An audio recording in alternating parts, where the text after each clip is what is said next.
Hey guys, Tony Schiavone. Need to call a timeout real quick. Wanted to tell your listeners what I've been telling What Happened When listeners for a while now about all the cool things happening over on adfreeshows.com. On a brand new edition of Insiders, Gary Juster sits down with Conrad to discuss his decades spent behind the scenes in AWA, NWA, WCW, and ROH. I don't think it was a battle with Eric so much on TV versus house shows. It was a matter of, if they're not making money, we got to figure out, something else. We just can't let it bleed like that. We go one-on-one with WWE Hall of Famer Teddy Long as he joins Mike Chioda for a special edition of Monday Mailbag. And so I'm tired, man. I'm really tired, but I don't want to let Mike drive because I already know, I already know how he drives. So anyway, I just couldn't take it no further. So I said, Mike, go ahead and, take us in. So I got in, let Mike start driving. I guess, man, I went right to sleep because I was tired. So I guess maybe 10 minutes into that ride, all of a sudden I wake up, we're like in a tailspin. Royal Rumble season is here, and we watch back the most memorable Rumble of all time, featuring the most iconic robe of all time, alongside the Nature Boy himself. There was only one Olivia Walker. She was classic. And but I just, out of nowhere, I just decided to pick that color in black. Here's the deal. I've never had a great physique, and that black makes you look leaner. So black on black, black boots. So I went to black a lot after about the age of 41. That's very simple, honest answer. That's just a small taste of what we got waiting for you. With 4 levels to choose from, see for yourself why Ad-Free Shows is the best value in wrestling today. Sign up now at adfreeshows.com.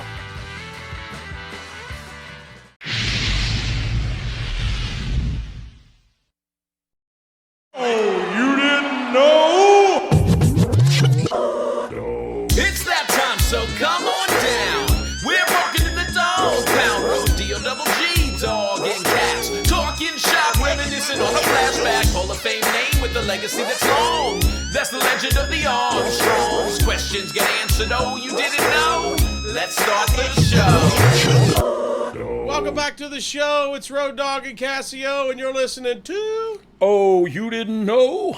Casio, what's going on? Dog? Man, I'm excited. I don't know why or what's gotten into me. But? I actually know what's gotten into me. What is it? He was cute. I'm just kidding. It's all the new goats you got.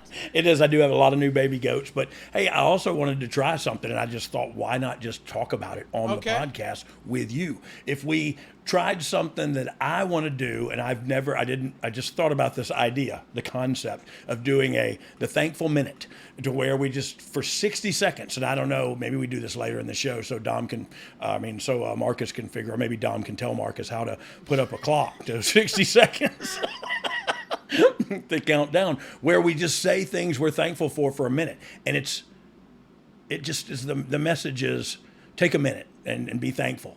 Because in recovery, like we always say, a thankful addict won't pick up, a thankful drunk won't drink. Like if you have an attitude of gratitude and you're like living and you're happy about things and everything's positive, I don't know, man. Take a minute, the Thankful Minute. Think about it, guys. And before we get off the air, we'll try to count down, get a 60-second countdown up on the screen, and you and I will say things we have been thankful for just throughout this new year. Are we? Do we get our own minute, or are we splitting it? No, we're splitting a minute. But okay. But the viewers the heavy lifting. Viewers, okay. I got like 15 seconds in me. I got nothing, bro. God. Nobody complimented me. Nobody complimented me on my beard. I mean, I got nothing. You stretch to the end. I'm gonna do the first 15, and then you just feel. You're good on the mic. You're good on the mic. I love it. We'll see what happens. All right, let's get into this. Royal Rumble 2018. Very very, I don't know. Anyway. Dog, let's look back. You had me at Rumble. Let's look back at 5 years ago. And this week, as we go into Royal Rumble 2018, of course, as we record this, Royal Rumble on the horizon again. We've covered and touched on some of this when we talked about Raw 25, but we're going to get to the rest of the story. First of all, let's set it up. Think back to this time in 2018. You were with the company what was going on with your position in the company?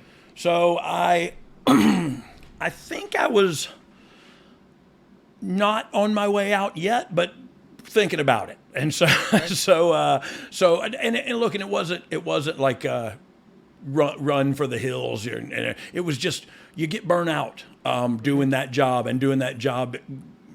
night in and night out, because you don't just go on Friday nights and produce the show and go back home.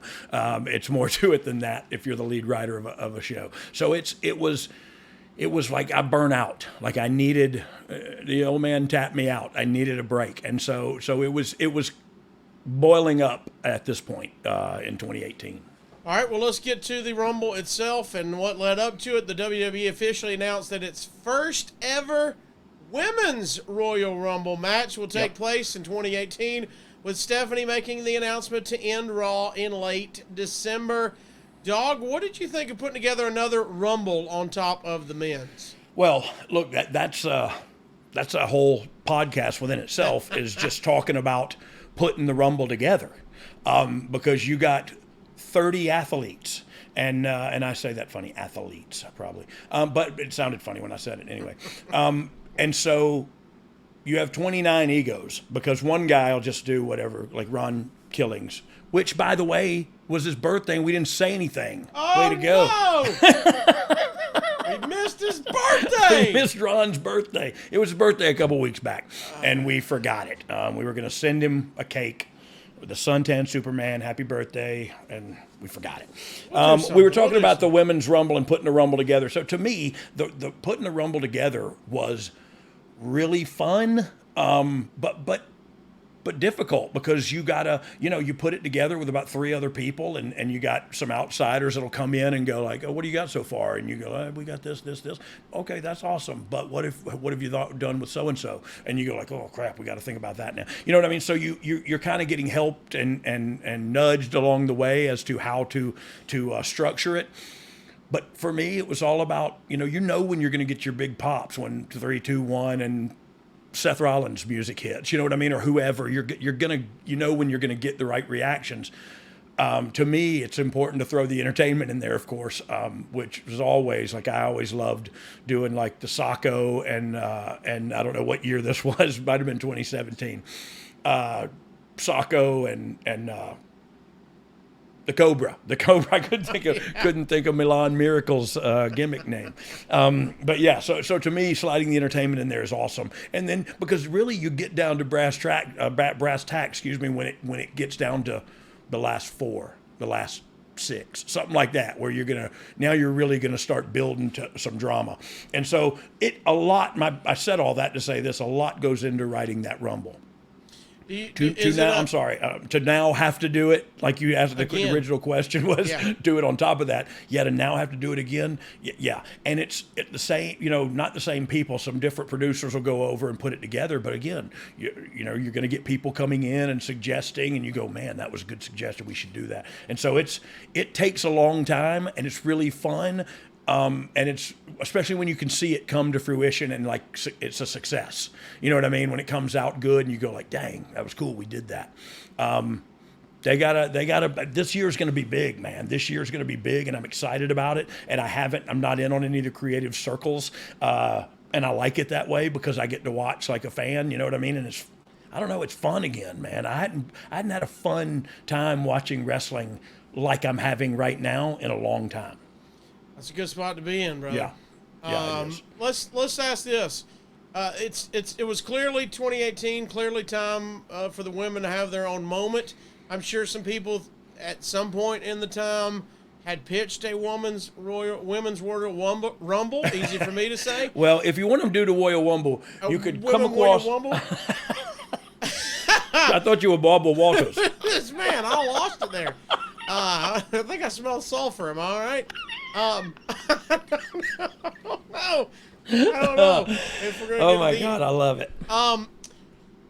Is there anybody you remember that was really pitching this and really said, "Hey guys, Is there one person to give credit to, or is this a I don't think rolling so. the ball? Yeah, I don't think it was one person. I thought it was a collaborative decision, and I really don't know who the first person to ever think of it was. You know what I mean?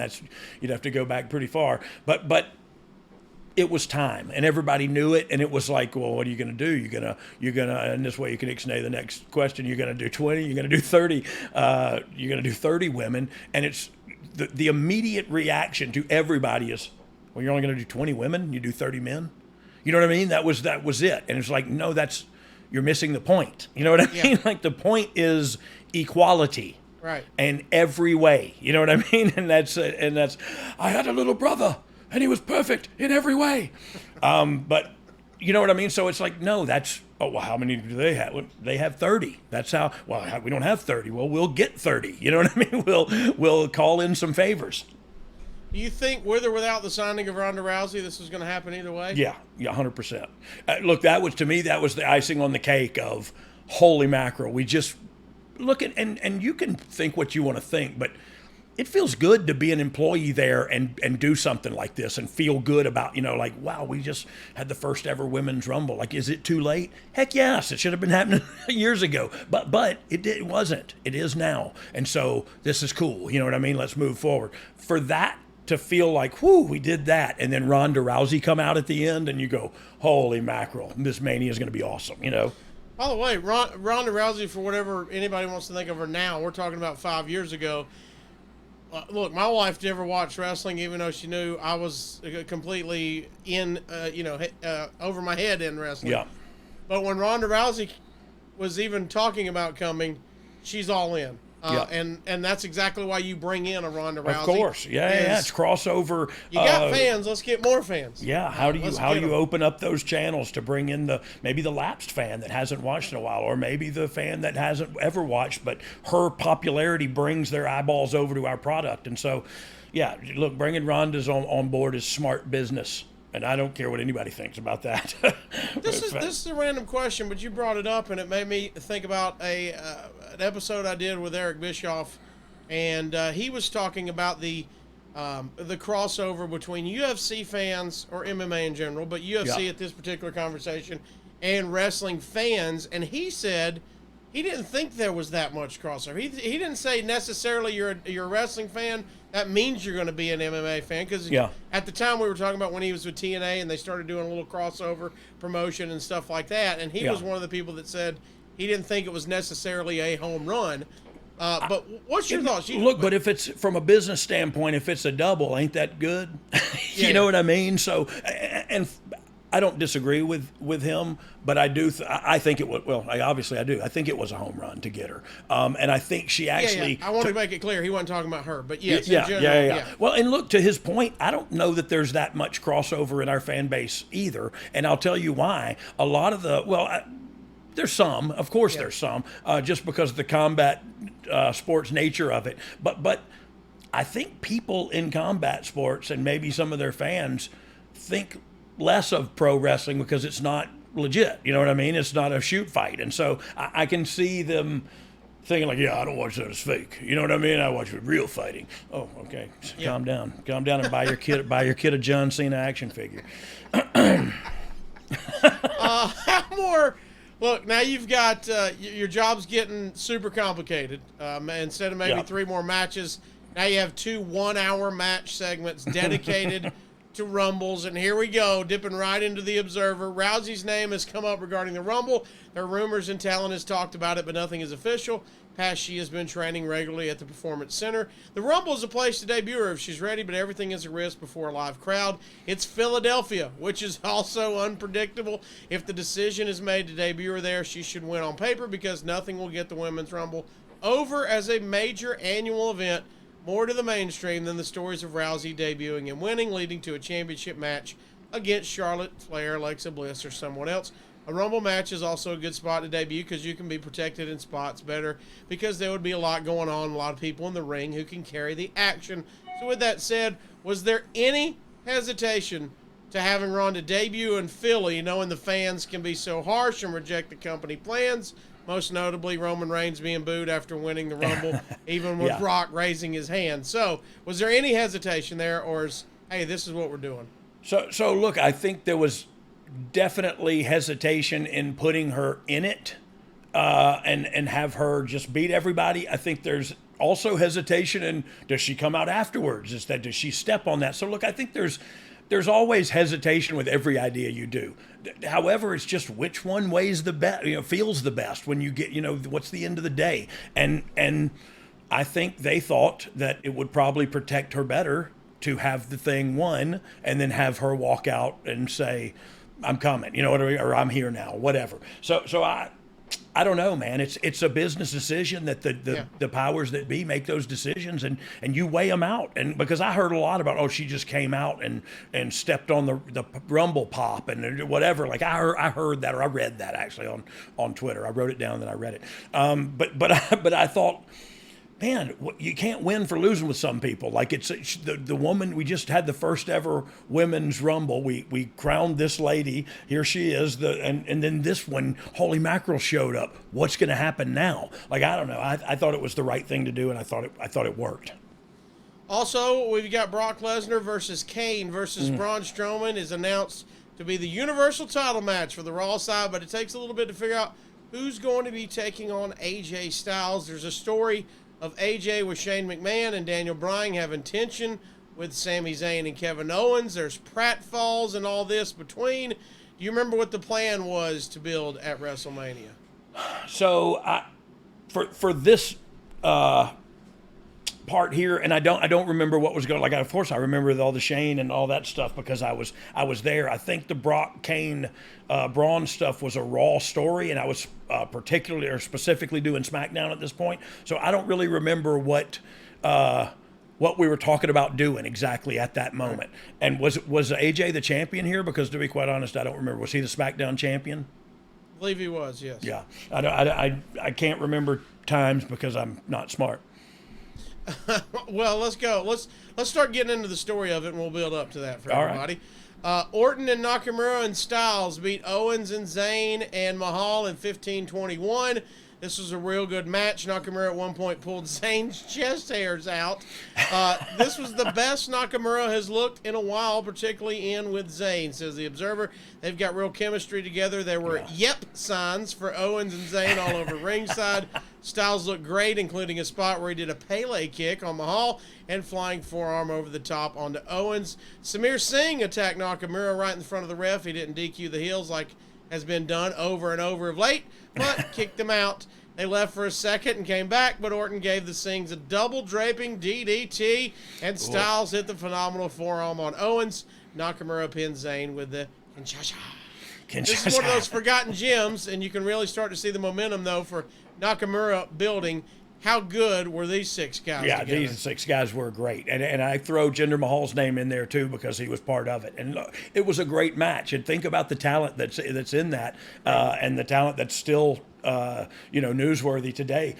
Excuse me. But this was, to me, one of the times where you see Nakamura and you just go like, yeah, that's what all the fuss is about. You know what I mean? And it all comes rushing in on you. Because I'll be honest with you, I'm not a huge fan of Japanese wrestling. I just haven't been, and I haven't followed it. So I don't know. I didn't know of Nakamura. I've heard his name, but I didn't know anything about him. And so when he got over here, I'm thinking like, oh, okay, there's Shinsuke Nakamura. When I saw him and Sami Zayn work at NXT, it hit me like a ton of bricks. That's what everybody's talking about. That right there. And it was incredible. And he really shined bright in this particular tag match too. Also, the U.S. title is vacated when Dolph Ziggler gives up the title, and Meltzer would speculate that the hope is to try and restart Dolph again. Dolph has gotten many chances over and over again during his career when a lot of guys haven't. I, for one, let me make the record clear, I am a super Dolph Ziggler fan. Yeah. He's gotten many chances over and over again, Dog. And I don't say this disparagingly, but just what is it about Dolph? So I would ask you, and I'm not being funny and I'm not trying to put you on the spot, but I would ask you, because you said you're a huge fan of Dolph, What is it about Dolph? I know I'm going to get a great match from his side. Yep. I know he's doing everything. He's selling. He's offensive, whatever we want him to do there. I know if you had to put a mic in his hand, Yep. we're probably going to get a gem out of it. I mean, especially I think helps him is social media and the way he carries himself there, Yeah. as in he's a funny guy. I mean, the guy he does is. stand up, so I applaud him for that.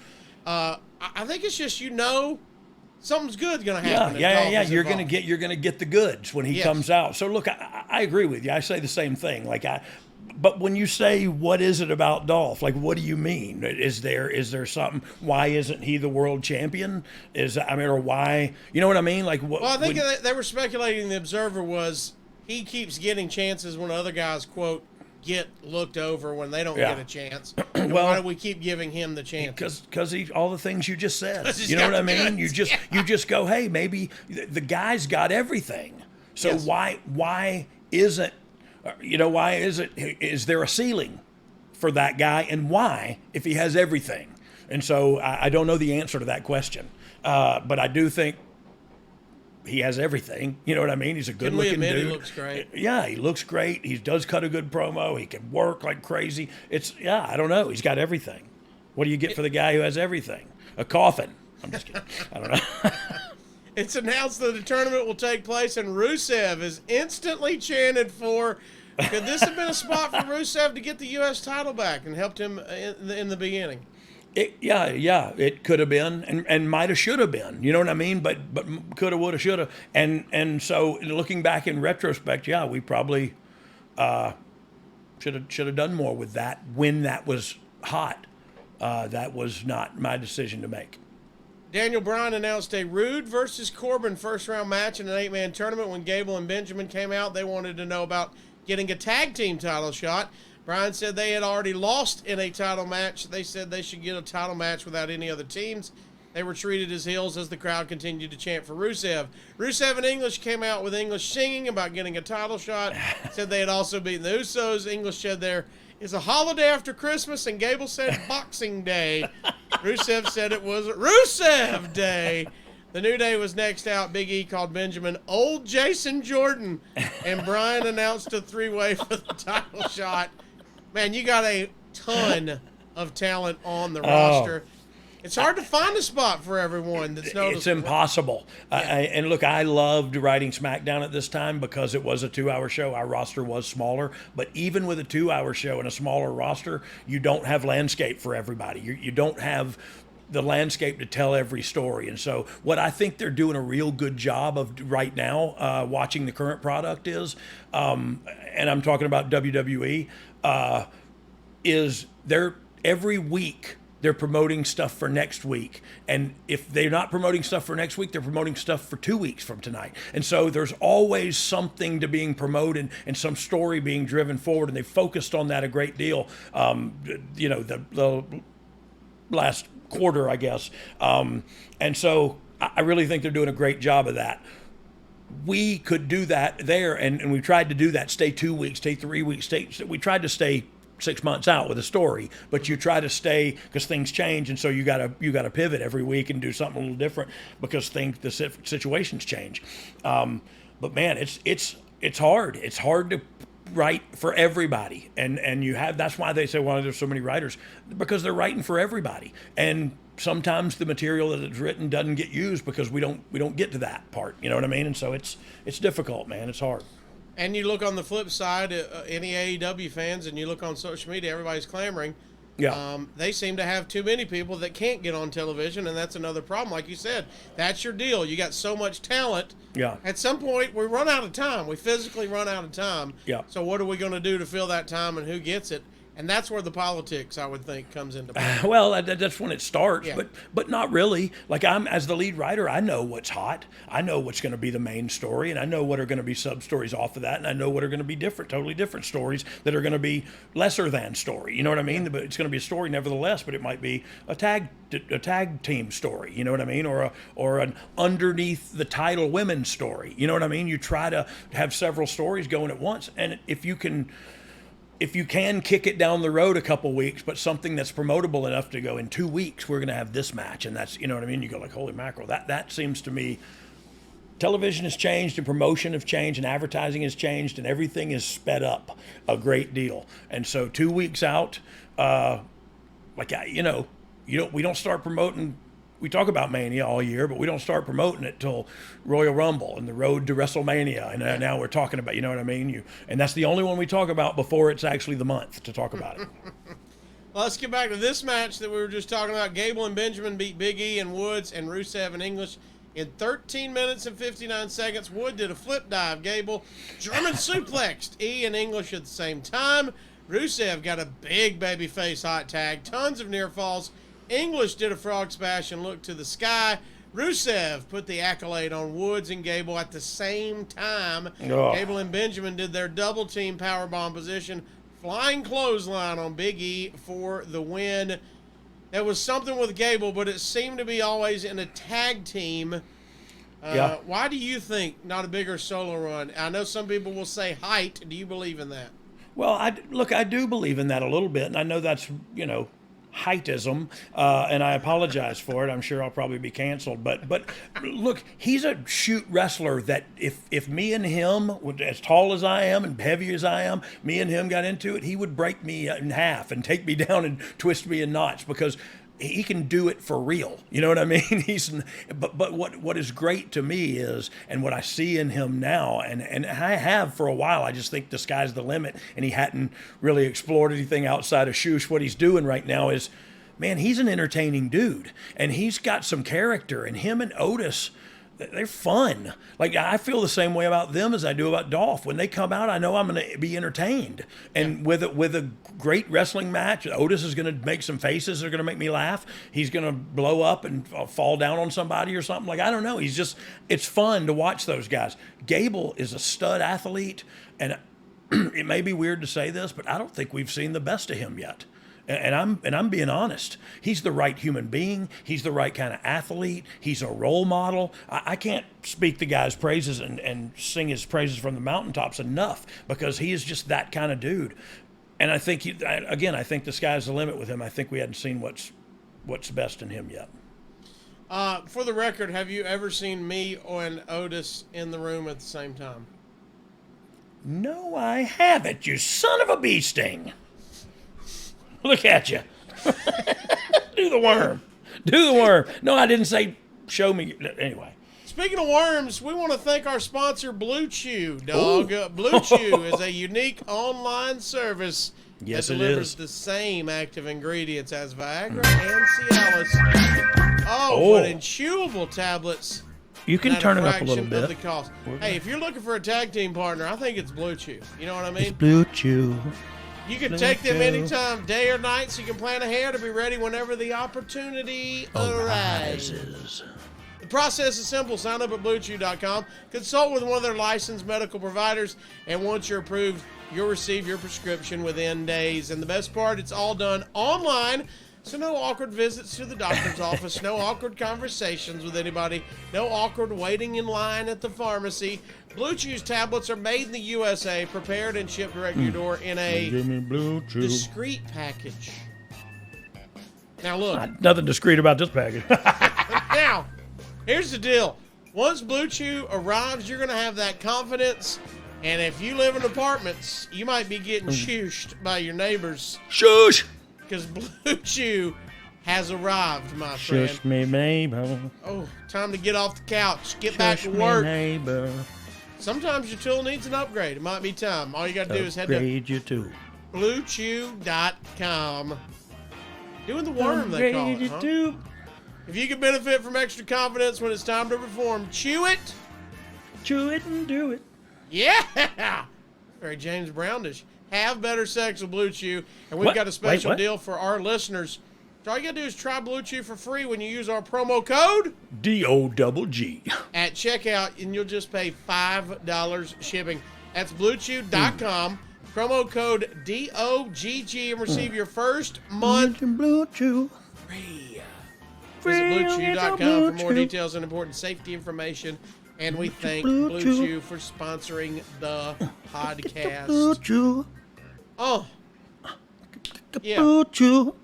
Blue Chew. Blue Chew. You do you. Blue chew, get the blue, get the blue. No, I think we were better without the music. Chew Thanks, it and Marcus. do it, yeah. That was the one I was looking for. Chew it and do it. In the U.S. title tournament, Rude would pin Baron Corbin and Jinder Mahal would defeat Todd Dillinger, the current Shawn Spears. Did someone say 10? The perfect 10, my friend. He's always regarded Can I as tell such a story right now? Oh, yes. Just skip yes, the yes. other part you're going to read. Hey, so with Ty Dillinger and Shinsuke Nakamura, we were building, when I was writing for SmackDown, we were building to, this is not as funny as I'm building it up to be, but it was to me. It literally was to me. We wanted to have a match between Ty Dillinger and Shinsuke. Shinsuke was a heel at the time, but he was going to have a last man standing match. So to let everybody know what a last man standing match, we had a match where we did a last man standing match where you beat the guy down. If he stays down for 10, you win. If he gets back up, you beat the crap out of him some more. So we literally made the match by saying Shinsuke Nakamura is going to beat the guy and count to 10, and then had Shawn Spears tweet out, "Did someone say 10?" And then we booked the match off of that tweet. Oh, that's awesome. That's great. And then they had the match, and it was a really good match, actually. But Shawn's a good kid and did well for us. It was always fun. Let me with get him. into Wrestle Speak, because I've heard this talking to some former wrestlers, as yourself. Okay. What does somebody being a great hand mean? I've heard a couple people be referred to as a great hand. Is that a put down? Is that a compliment? What is it? So it's changed to being, like, if you said that to my face, I feel like it would be a put down. You know what I mean? Okay. But if you said that behind my back, like, I take it as, no, he's a good worker. He can have a match with anybody. He's a good hand. Like, it's. I want that guy on my team. And he may not be the champion or the Intercontinental champion or even the United States champion or even the European champion. But I need that guy on my team. And so that's how I look at it anyway. I think people do, and it's a running rib where you go like, yeah, he's a good little hand. You know what I mean? Good little hand or something like that. You hear that, and it's kind of taking the urine out of someone, as the British would say. They changed the tone of it, yeah. It does. They change the tone, and it's kind of condescending, and so it can be perceived as being negative. But look, I think it's a positive, man. I think, to me, Brad Armstrong was the best hand there was, and so maybe he was better than being a good hand. I actually think he was, but I don't take that as a cut down. If you told me, I know for a fact. I don't know, man. I did a show with Jim Ross, and I mentioned, hey, my weekly podcast partner, Road Dogg. He said he was always a great hand. Yeah. So now, I think took it in his tone that was a compliment. It was a compliment, and I believe Jim meant it that way. Now, if you know what I mean, if it was me and Shawn Michaels and Hunter sitting there, one of them may go, "Yeah, you're a good little hand," as an off comment, joking with friends. You know what I mean? Like, I'm not on their level, and that's okay, because I didn't try to be, but I don't know that I could have if I'd have tried, but I'm not trying to be. So for him to say that to me, it's not really, it's a joke. It's ribbon on the square. I wasn't a top guy. You know what I mean? And so he's a good little hand. That means he'll have a match with me any day of the week. And so in this business, that's saying a lot. He didn't say you were little. I want to make sure. Well, he'd have just been lying if he'd have said that. Shawn Spears here. He was perfect in NXT. For some reason, the perfect 10 character or gimmick did not translate well to WWE. What do you think happened there? Well, look, if we can be honest, and I thought this from the get-go, the guy's a good-looking guy. Great. But he's. You say you're the perfect 10, and that's not a babyface character. You know what I mean? That's a heel character. And so it got over in the niche audience of NXT because it's a tight-knit group that was there every week and coming to see the rest. You know what I mean? It was like, yeah, there's Shawn, our guy. He works here, and we all go, yeah, 10, and we all do that. But what is successful there is not always successful on a grander stage. And so he was one of the examples of that, or that gimmick was one of the examples that it didn't work on a bigger, to the masses when Might not have worked with anybody, right?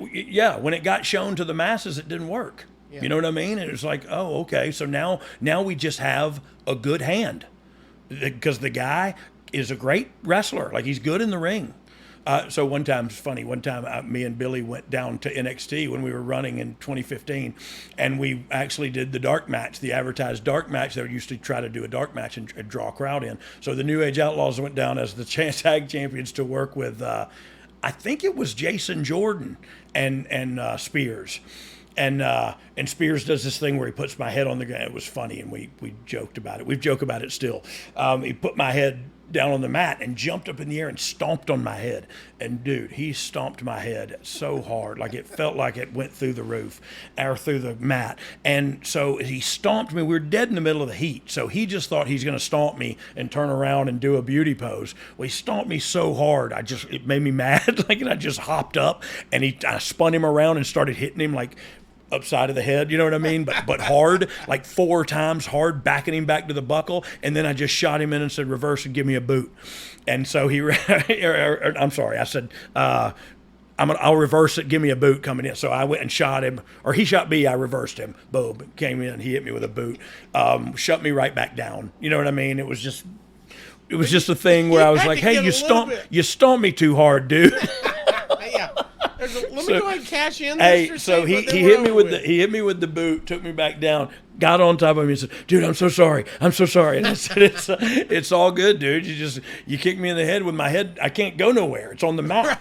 So you kicked my head. I got nowhere. I can't sell. It just hurt like hell, you know." So we had to talk. We had to talk afterwards about that. If you stand me up on my knees and kick me in the head, I can go somewhere. I can sell. But if you put me down there and stomp on it, yeah, it looks like it hurts worse because it does. Like, don't hurt me, dog. But it was fun. He's a nice guy, and we've always gotten along, and we even did then. Just a fun story about him and the shin. So he's stiff, is what I'm getting at. Owens pinned Styles in 16:28 in a non-title match. Styles hit a pescado Zane. I think that's a Spanish word for fish. I didn't know he hit him with a fish. I remember this. They got a fish involved. Zane distracted Styles, and Owens super kicked him for a near fall. Shane came out and told the referee to throw Zane out, which he did. Styles had Owens in a small package, but the ref was occupied by Shane. Styles let go and told the ref to turn around. Owens then put Styles in a schoolboy for the pin. Owens poured the champagne on himself. Styles glared at Shane. Shane apologized to him. This is to lead to Sammy and Kevin taking on AJ in a handicap match for the WWE title.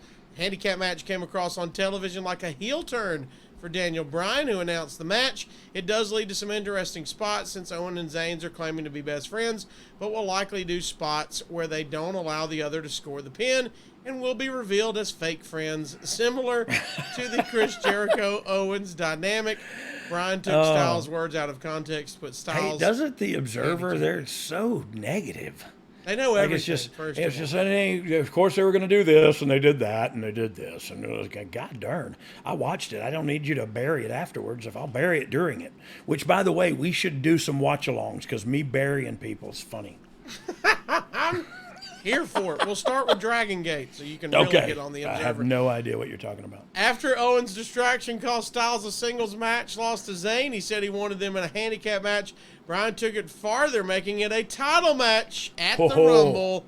I could see WWE wanted to turn Bryan heel if they think he's leaving, because the heel turn would hurt his mainstream value to a degree, as heel Bryan isn't going to have an edge taken from him.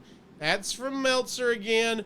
Was this what you were going for, the Jericho and Owens dynamic?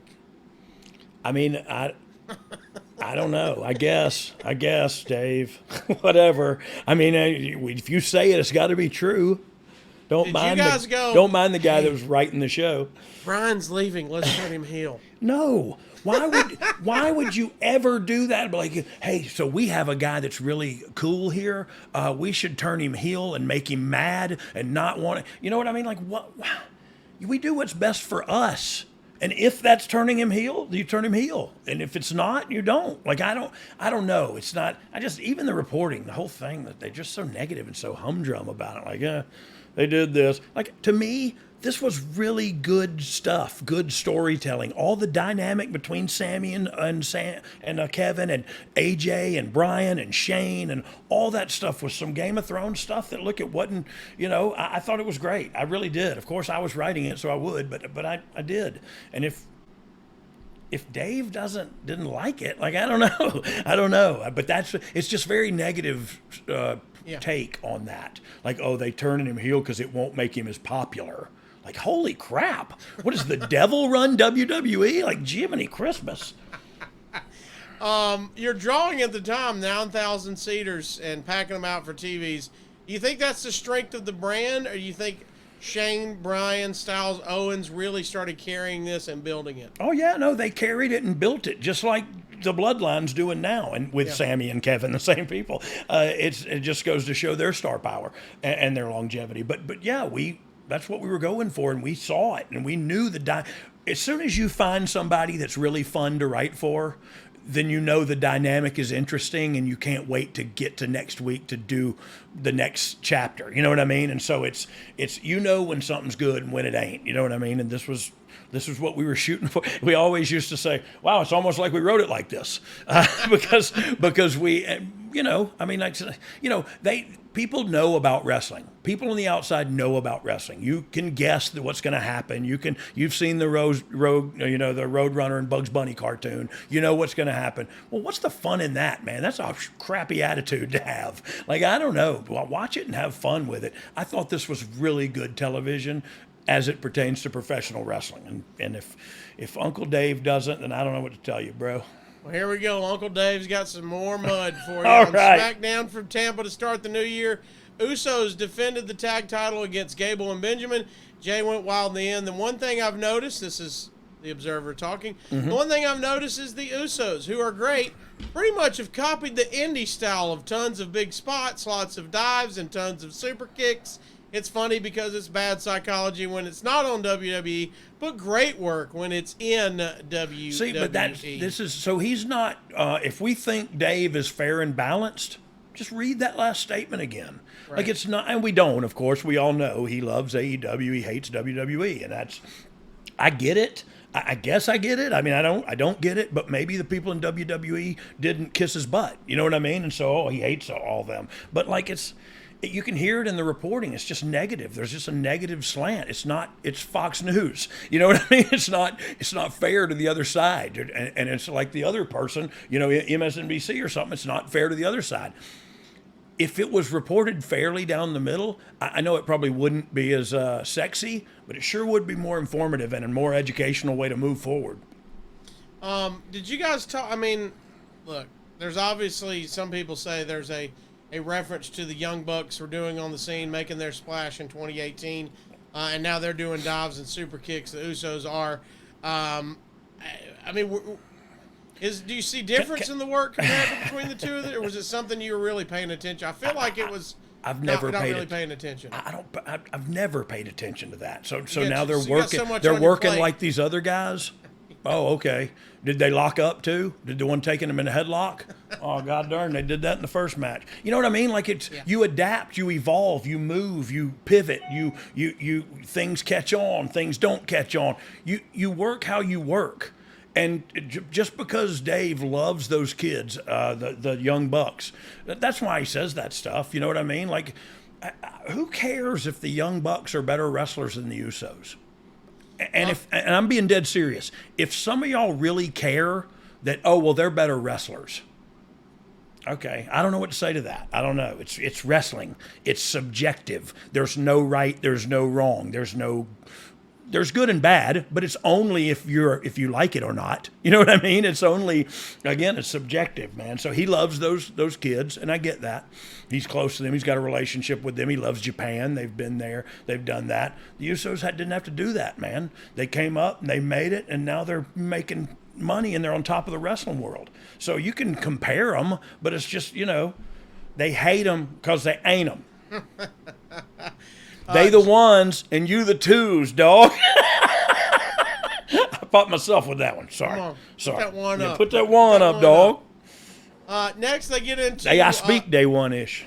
Uso. I don't. I'm sorry, I don't. Usos versus Benjamin and Gable. They had a 5-minute match. There was some cheating involved.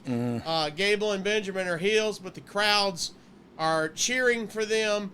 And they say, the Observer says, crowds are excited to see happenings more than care about whether their favorites win or lose. That's a part of making wins and losses not meaningful. Another ref came out after the cheating, and they finished him off in 121 with a splash. Wins and losses not meaning anything, and fans only excited to see happenings. You've touched on this before, Dog, and caught heat for it. Now here's the Observer kind of playing into that. Yeah. Isn't that how you see things? Wins and losses really don't matter. They want to see the storylines and things actually happen. Well, look, I don't know if that's what they're saying, but that's dang sure what I've said, because I think, look, Kevin, we talked about it. And here's my example. And I actually sat down with Sami Zayn and told him this story. One time we did a fan question on this podcast right here, and the question was, do you think beating Sami Zayn, and this was like in 2015 or something, beating Sami Zayn was too early when he got to the main roster with John Cena, or something to that effect. Right. Did you beat him too early? And I stopped the podcast for a moment, and I thought, are we talking about the same Sami Zayn that is the most popular wrestler in the world today, the most famous, the most entertaining, the top attraction in our business today? That's the guy that may have got beat too early 5 years ago. Like, we think about things all wrong, and I call it small ball. You're thinking small ball if you're thinking about beating Sami Zayn too soon 5 years ago to look where he's at right now. That doesn't matter. 5 years ago may as well been 100 million years ago, when we're digging up Sami Zayn and a daggum elephant with tusk. Like, it doesn't matter. And because here today, gone tomorrow. Sami Zayn may be on top of the world in a year. He may not even be in the wrestling business in a year. You know what I mean? It's just how it works. And so, yes, happenings matter more than my guy winning. And I don't know. I guess my hypocrisy only goes so far, says Dave Meltzer. Well, it's interesting. The wins and losses, I don't think anybody pays attention to them unless they're extreme. If you've got a streak going, yes. If you're Goldberg or Jade Cargill or whoever, yeah, and you're undefeated, that's a thing. If you're, Heath Slater and you're on the run where you're getting beat and you're going, I got kids, man. But he got that over still. I mean, yes, he did. Losing. Yeah, every match else is in the middle. Everything else. Oh my God, it's so cut and dry in my mind that when people think, no, his work rate's not high enough and he doesn't do it, like, it makes me want to. Well, it makes me want to headbutt him, but also I can't understand that way of thinking because it's foreign to me. Like, I don't know. I don't think that way. Had the fortunate opportunity to see WWE. Of course, they came to Huntsville, where I live, just a few weeks ago, and I'll tell you this. Sami Zayn came out, and nobody knew what his win-loss record. I know this. Nobody they didn't give a crap that he got beat by he got beat by whoever, Cena beat him or whatever. Yeah. 2 weeks ago. Nobody gives a crap. Nobody cares. He came out in Huntsville, like you said, in your hometown, and he only comes around there once or twice a year, maybe. And Sami Zayn's on top of the world. And the Usos came out, and I'm sure it was the same. You know what I mean? It's just where we're at. And so to try to confront that with any comparisons of anything is just hate. You know what I mean? It's you hate them because you ain't them, and they're on top of the world. And so what do you do with the guy who's on top of the mountain? You throw rocks at him until you knock his butt off. And if he don't come off, then maybe your rocks ain't reaching him. You know what I'm saying? If your rock ain't reaching him, sorry, that'll preach right there, though. Go to Blue Chip. Your rock ain't reaching him. Remember that. If your rock ain't reaching them, throw another rock. Get closer. That's what a hater does. Just stands at the bottom and throws rocks up at that dude. But guess what? You so far down there, your rocks ain't even reaching him, dog. Rocks ain't reaching. That might be a shirt. My rocks ain't reaching. Owens and Zayn were being interviewed by Renee Young. Zayn said it didn't matter if Shane or Braun were at ringside. The gimmick of their interviews is Owens talks and Zayn just says, yep. They're so good together. I mean, we talked about it. They're still good together. This is 5 years ago, and now they're still, like you said, doing it again. Instead of putting Rusev in the tournament, it's Aiden English, and he loses to Xavier Woods. Yes. Is there like a rotation of New Day on who would be wrestling as a singles compared to a tag team? How does that figured out? Hey, the truth be told, when I was writing SmackDown, we never knew, as far as we would book their singles matches and go, no, we want Kofi to do this. No, we want Big E to do this. There's a reason. But when it comes to a tag match, they had a rotation, and I never knew which two it would be. I would literally have to say, hey, will you call them and see whose turn it is? And before I could like put together what I thought in my mind they should do, you know what I mean? And for their finish and everything. And so I thought that was very cool also. Like it was, they had that rule. Like we're on a rotation and now tonight it's me and him, you know what I mean? And I thought like, yeah, that's great. And they're all three great. So it doesn't matter, you know? Boy, talk about trust. When they can do that and you guys go, oh, okay. and I'm fine with it. Yeah, I would be fine. Yeah, except for if we had something in mind where we would like, look, we really need Big E on the floor for this one because it doesn't make sense to do that, you know, or whatever. Yeah. So unless we specified, otherwise they ran that rotation. Hey, let's take just a break from talking about the Royal Rumble 2018 and tell you about how you can make some coin here on the 2023 Royal Rumble. Yeah, we could take this year's Royal Rumble to the next level with our friends at MyBookie. MyBookie is the premier destination for wrestling fans looking to bet individual matches and the winner of the 2023 Royal Rumble. They've got a unique feature that sets them apart from the competition, the MyBookie Money Bag. Money Bag helps you secure top fighters at insanely boosted odds with the chance to get top wrestlers like Cody Rhodes. Yeah. You can turn your $50 bet into thousands. They're the only sports book in the market that offers this feature. So whether you're a casual fan or if you're a hardcore wrestling enthusiast, like I know you are if you're listening to this podcast, all you got to do is use promo code Didn't Know. On a deposit of $50 or more, you'll get you're going to get a cash bonus, and then that'll instantly go to your MyBookie account. That's instantly to your MyBookie account. Using this bonus is simple. Bet your deposit amount just once, and you're ready to cash out. It's no strings attached with MyBookie. Bet anything, anytime, anywhere with MyBookie, and make sure you use that promo code Didn't Know. That rotation. Zayn pinned Styles in 13:45 was a good match. The crowd was into it when Styles got the calf crusher on Zayn, made the ropes. It was the usual finish that was all about building Shane versus Bryan. Ref Mike Chioda, ad-free guy, tried to avoid getting bumped and in jumping out of the way, fell out of the ring. Owens blocked him from getting back in the ring while Styles had Zayn pinned. He jumped in, but Zayn was able to kick out Shane, shoved down Owens. Shane then told Chioda to kick out Owens, which he did. Bryan then told Shane to leave with Owens. It was notable the crowd was loudly chanting yes when Bryan kicked Shane out. Styles kicked Owens when he tried to distract him, but that allowed Zayn to hit the hell of a kick for the pin. Styles was furious about losing again. It's haluva.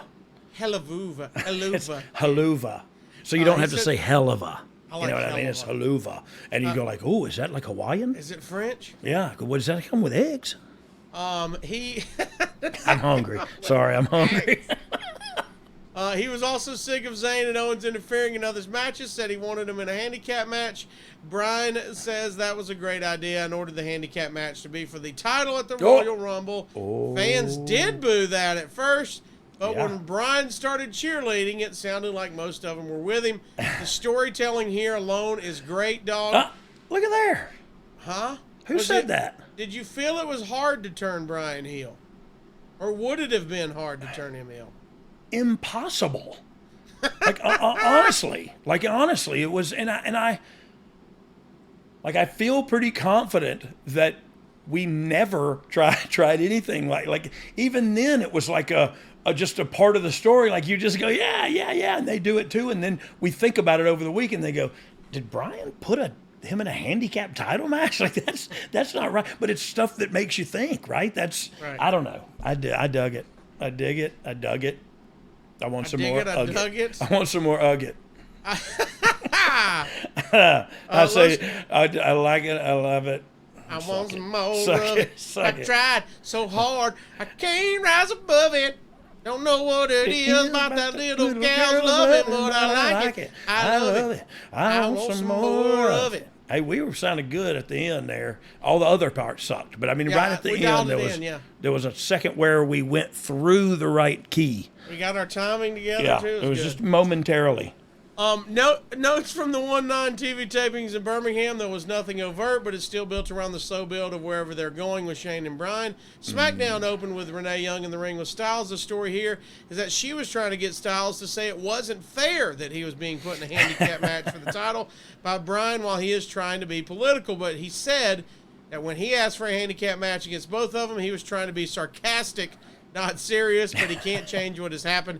He said that he has to get at them early, but that the more time the match goes, the more advantage goes to them because they can tag each other. Because there's two of them. Fresh. God almighty, AJ. I see what y'all are doing here. Yeah, but you also see AJ's what he's saying. He's telling you he's got a strategery. I think George W. Bush said strategery. This is quite a dimension to add to the AJ Styles character. He's awesome at being this type of babyface, isn't he? Yes, I think he is. I think he's a little pit bull. You know what I mean? That's what we called him, Mr. Worldwide. That's what we called him, and he was the little pit bull, the Georgia Bulldog. You know what I mean? That's him.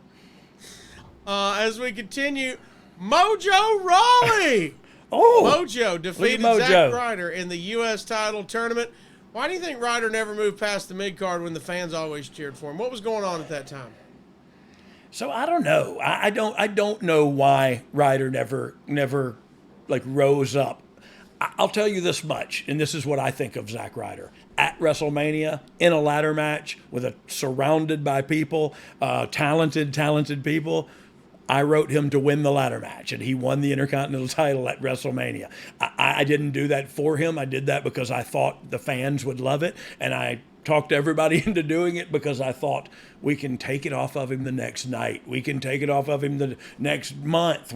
It may work. You know what I mean? Like we don't have to take it off of him at all. And I think he was that guy. Do I think he's ever the world champion? No, but I think he's an Intercontinental champion all day long. And the fans did love him. And whether you like him or not, they loved him. And so that's what I loved about him. You know what I mean? Look at our man Mojo getting a W, too. Mojo got the dub, dog. Dub. Shout out to Mojo. So what's up?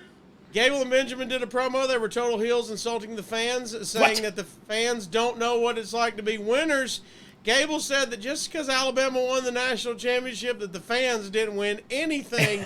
They just sat on their couches and stuffed their faces.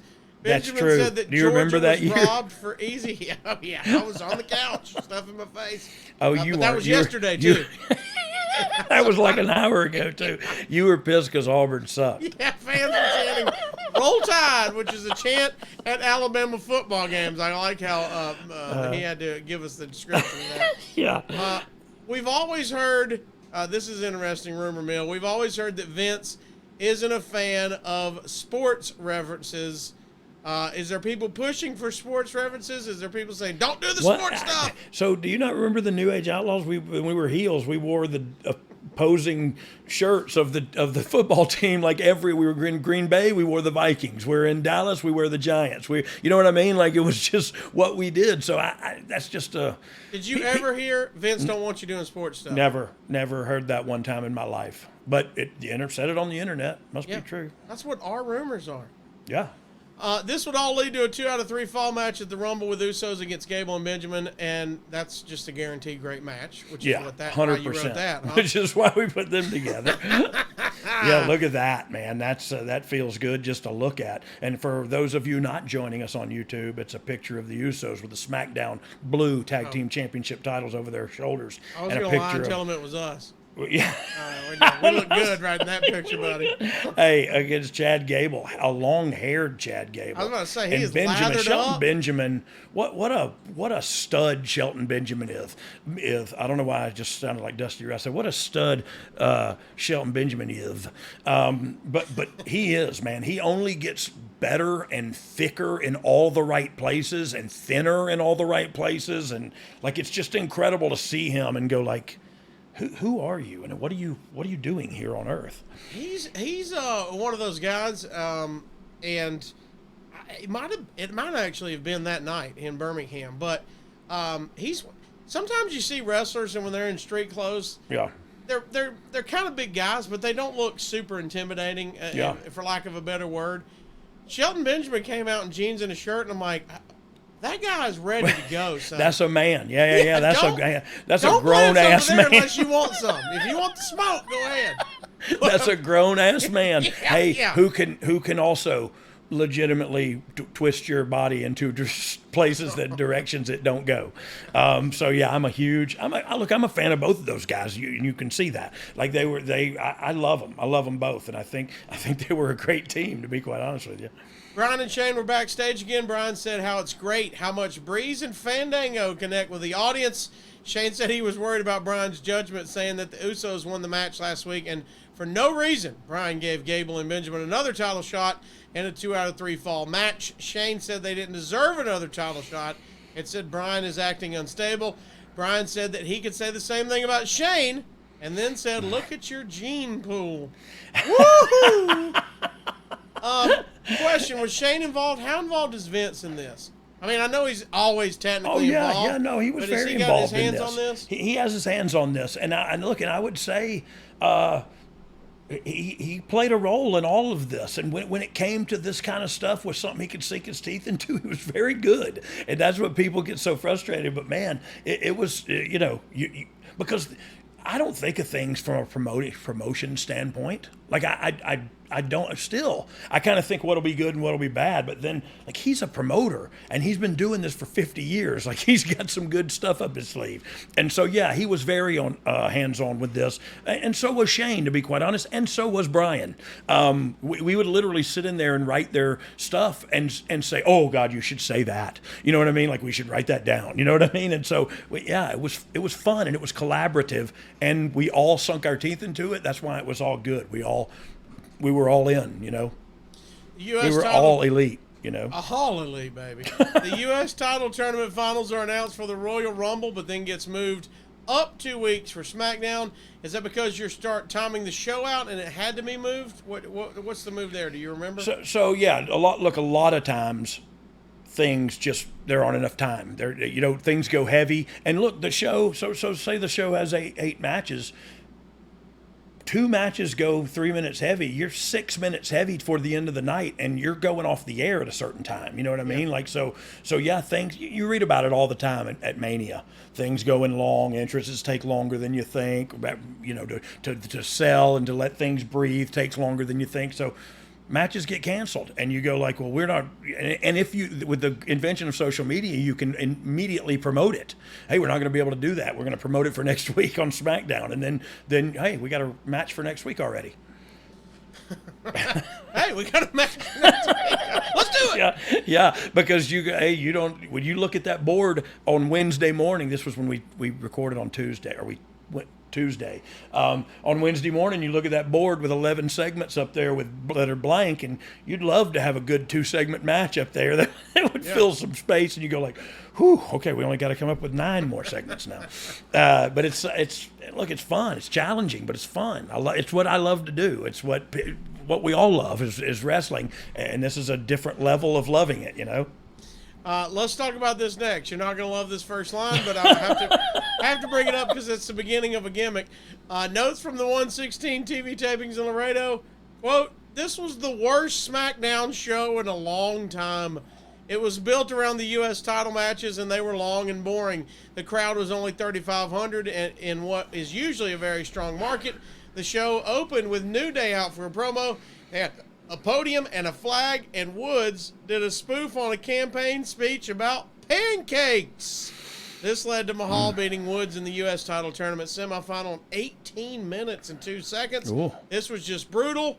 Not horrible in the sense the guys were botching anything, but probably as boring a long match has been on WWE television in a long time. The crowd was dead except for when the other New Day members would cheerlead at ringside, and when they stopped, the crowd would be dead again. We don't have to get into all that, but This is one of those silly things that got over. This was the beginning of the pancakes gimmick. Yeah. Do you remember anything about this? No, I don't, to be quite honest. But I do remember the pancakes. I do remember the pancakes being very prevalent. And that maybe this was the start of it. You know what I mean? And sometimes when things start out, you got the rocky road until you evolve into what you're getting. And what we got out of that was pancake frisbees for about a year. We got pancake frisbees. Shut up and eat your pancakes. 20 minutes for these two guys, 18 minutes to be exact. It seems really long, but does it? I was going to say it seems like you got a lot of trust in them, though.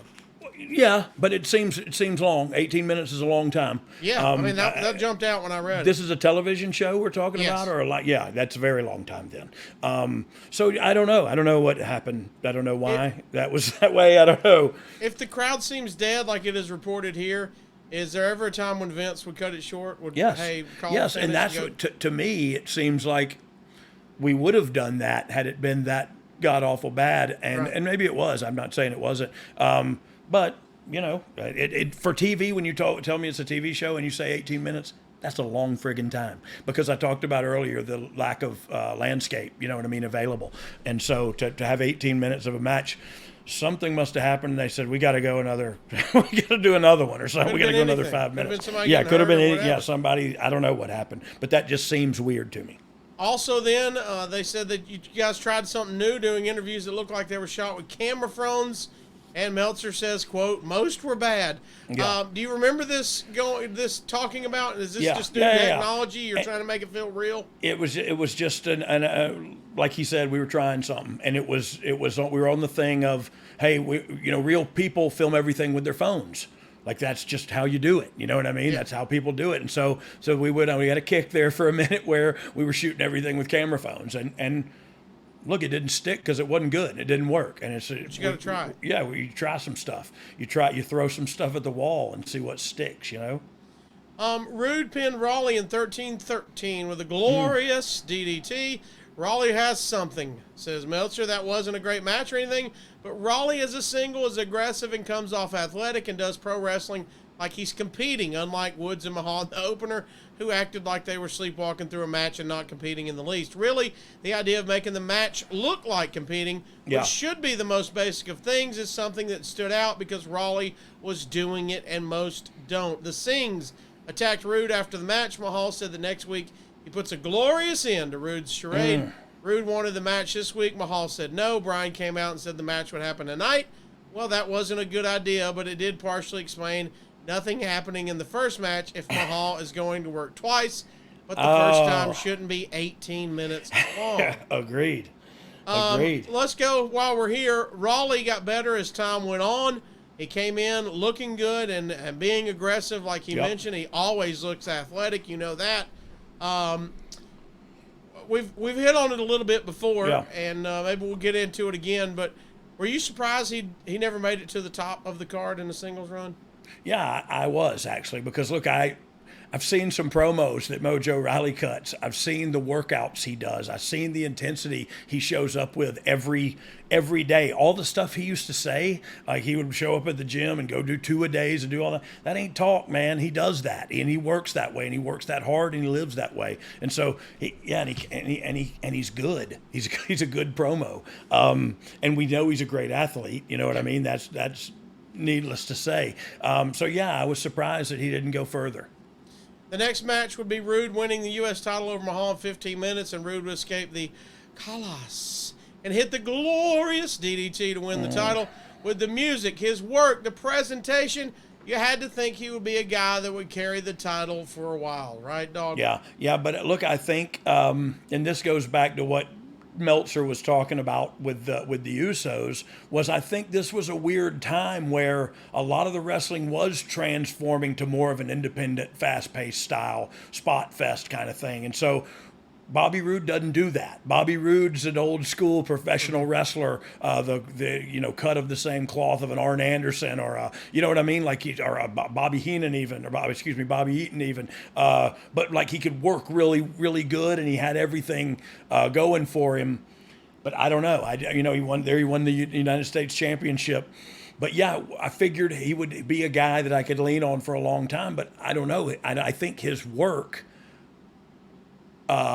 hindered him a little bit because he was such a solid old school worker, and the pace was picking up. And I'm not saying he couldn't keep up. That's not what I'm saying at all. I'm just saying that's not his style, and that's not what brought him to the dance. The other direction is what brought him to the dance. And so I don't know. That's the only thing I'm pointing to, because I'm thinking, like, why isn't he on top of the world? And we did, look, he's still there. We still utilize him because he's that good, you know. Maybe just a bad timing for his. It might have been. It might have been. And it was, I don't know, you know, it was becoming more indie-centric as far as bell to bell. The SmackDown after Raw 25 is the go home, and Owens talks about how him and Zayn were the future of WWE and not the parade of retirees like on Raw. Owens and Zayn challenge Styles to face them in consecutive matches, and Daniel Bryan agrees to it. And Shane questions him about it. Did you know at this point in time Bryan was working on trying to get himself cleared to wrestle again? So I never knew that. I never knew until I got the email saying Daniel Bryan is cleared. Like, it was like, what? I had no idea he was trying to do that. You like, got it the was pop just like we did. Oh my God, did I ever? Because I was writing the lead writer of the show that was going to get him. You know what I mean? So yeah. I was like, heck yeah, I'm down. Styles beat Owens in 1 minute and 6 seconds via submission with the calf crusher before the match. Shane said that if Zayn interfered in this match, he would be fired on the spot. And if Owens interfered in Zayn's match with Styles, he'd be fired on the spot. They sold it like Owens was badly injured, with medics at ringside with him and a stretcher out. They never actually took him out, and even though selling his leg for more than 15 minutes. Styles attacked him again on 2 occasions. In the next match, one would think this plays into the storyline of the Rumble match and protects Owens, since he's probably not going to be near 100%. Zayn pinned Styles in 15:41 in a very good match. Styles did the forearm over the top to the floor. Styles attacked Owens to the floor, kicking his bad leg and punching him. Styles again attacked Owens and knocked him off the stretcher. He got in the ring, and Zayn landed the Helluva kick and a Blue Thunder bomb for the pin. Both French moves. Both Blue Thunder.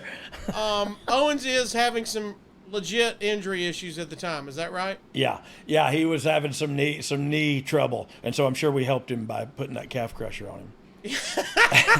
And then kicking him off the stretcher. Yeah, knocking him off the stretcher. KO and Zayn and Styles here, they're laying the foundation at this point that's going to be faces that run the place for basically the next half decade. I mean, like you said, still going as faces, but that was incredible.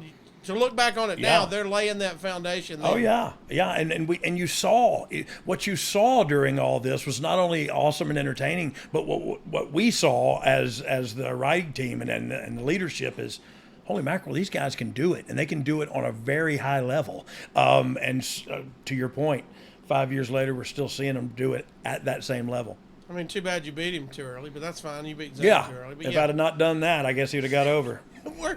We're at the Rumble now, dog. Here we go. Let's talk a little bit about prep for the show. The WWE showed a documentary of the Women's Royal Rumble. Why does that get me every time? The Royal Rumble. It's hard to say. And how they practice a lot of it out in the hotel conference room. What do you remember of all that? What? Say that part again? They did a documentary on the Rumble and how they practice a lot of it in a hotel conference room before the Rumble. Do you remember any of that going on? I do not. I mean, I would imagine that they documented a lot of that just because it was a historic event, and they'll put something together at 24 or whatever and run it on the network. But I don't know. You didn't ever go to the hotel room or anything, the conference room or any of that? Oh, yeah, all that. I just wasn't going to say it. Yeah, and I just imagine they documented some of that because of the historic nature of the first Rumble, Women's Rumble. The show is a critical success. The Wrestling Observer readers had it as a 79% thumbs up, while 21% said thumbs in the middle. So that's no thumbs down, buddy. Yeah, none down. That's a dang good job. How important is constructing the card that makes sense? Is that? Yeah, I think it's very important. And I think it's always heavily debated because people have different feelings about what should be where and when they should be on. And so I get that. But, yeah, the order is talked about a great deal. And then sometimes you get a talent who sees the order and says, and if they're high enough up on the card, they might have the ability to go, hey, I don't want to go on after such and such. I'd like to go on before them, or I want to go on after such and such, or whatever. And then you go like, okay, now we got to weigh that out and see if Vince wants to do that or whatever. And so things change. You know what I mean? It's nothing's in concrete ever, but the order to me is a very important part of the show, and it should flow, and it should end on the biggest thing that's going to happen. You know what I mean? It's got to flow, and it should crescendo at the end.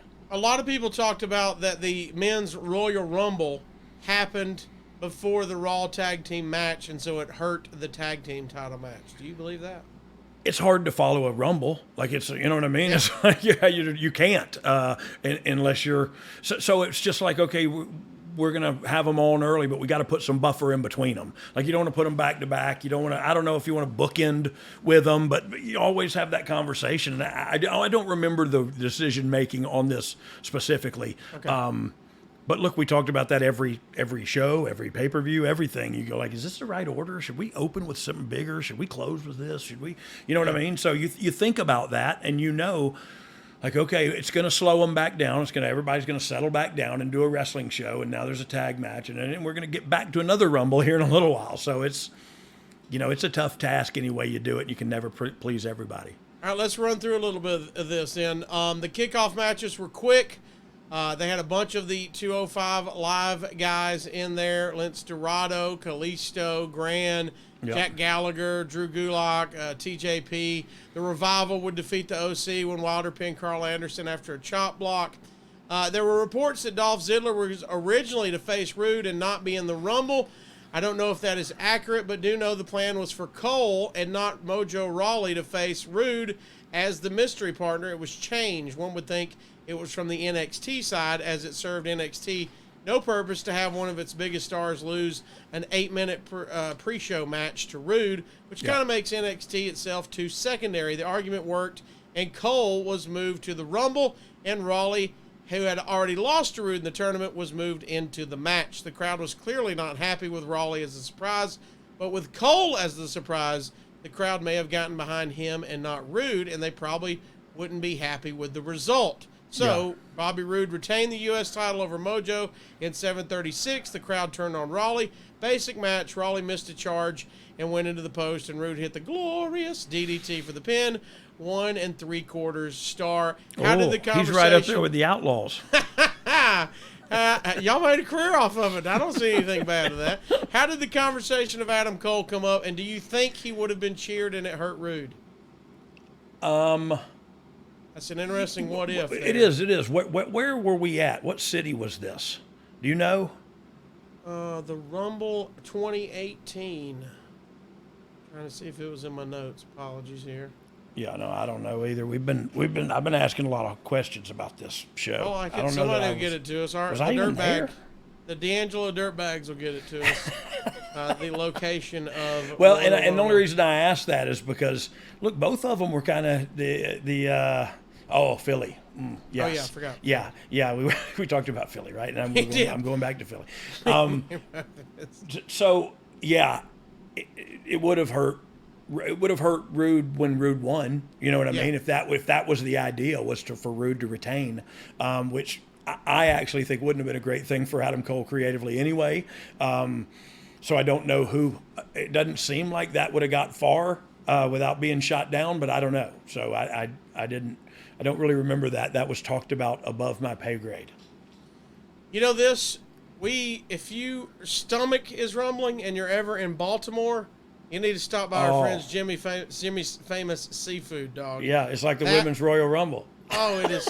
It is a destination. It is something that has been needing to happen for a long time, and that is that Jimmy's Famous Seafood will now deliver to your front door. Oh, we have weird porno music for this one too. Cool.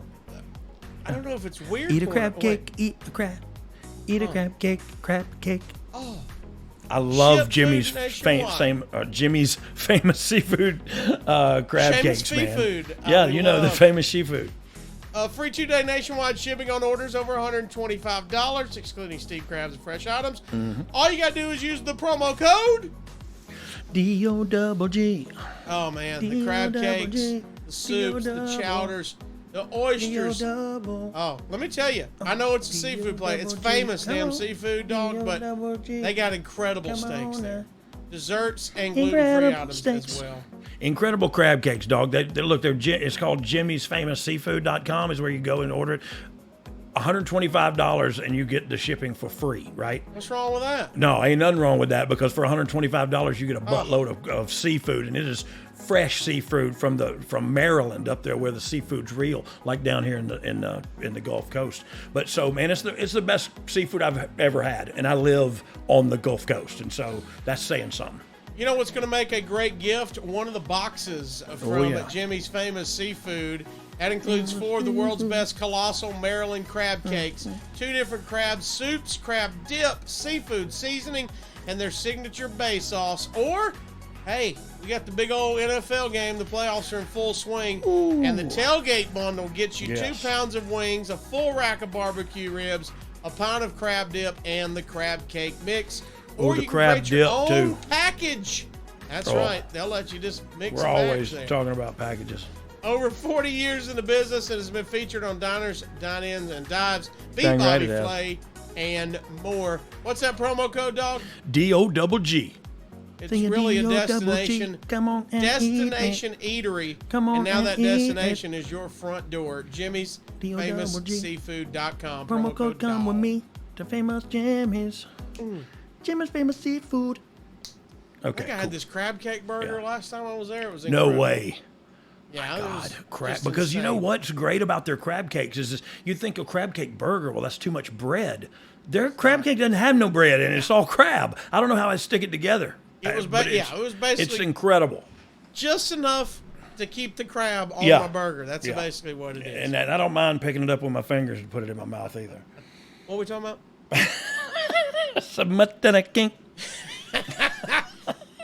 The pay-per-view itself finally opens with AJ Styles retaining the WWE title in a handicap match over KO and Sami Zayn. Zayn worked most of the way, but Owens was in and didn't seem limited.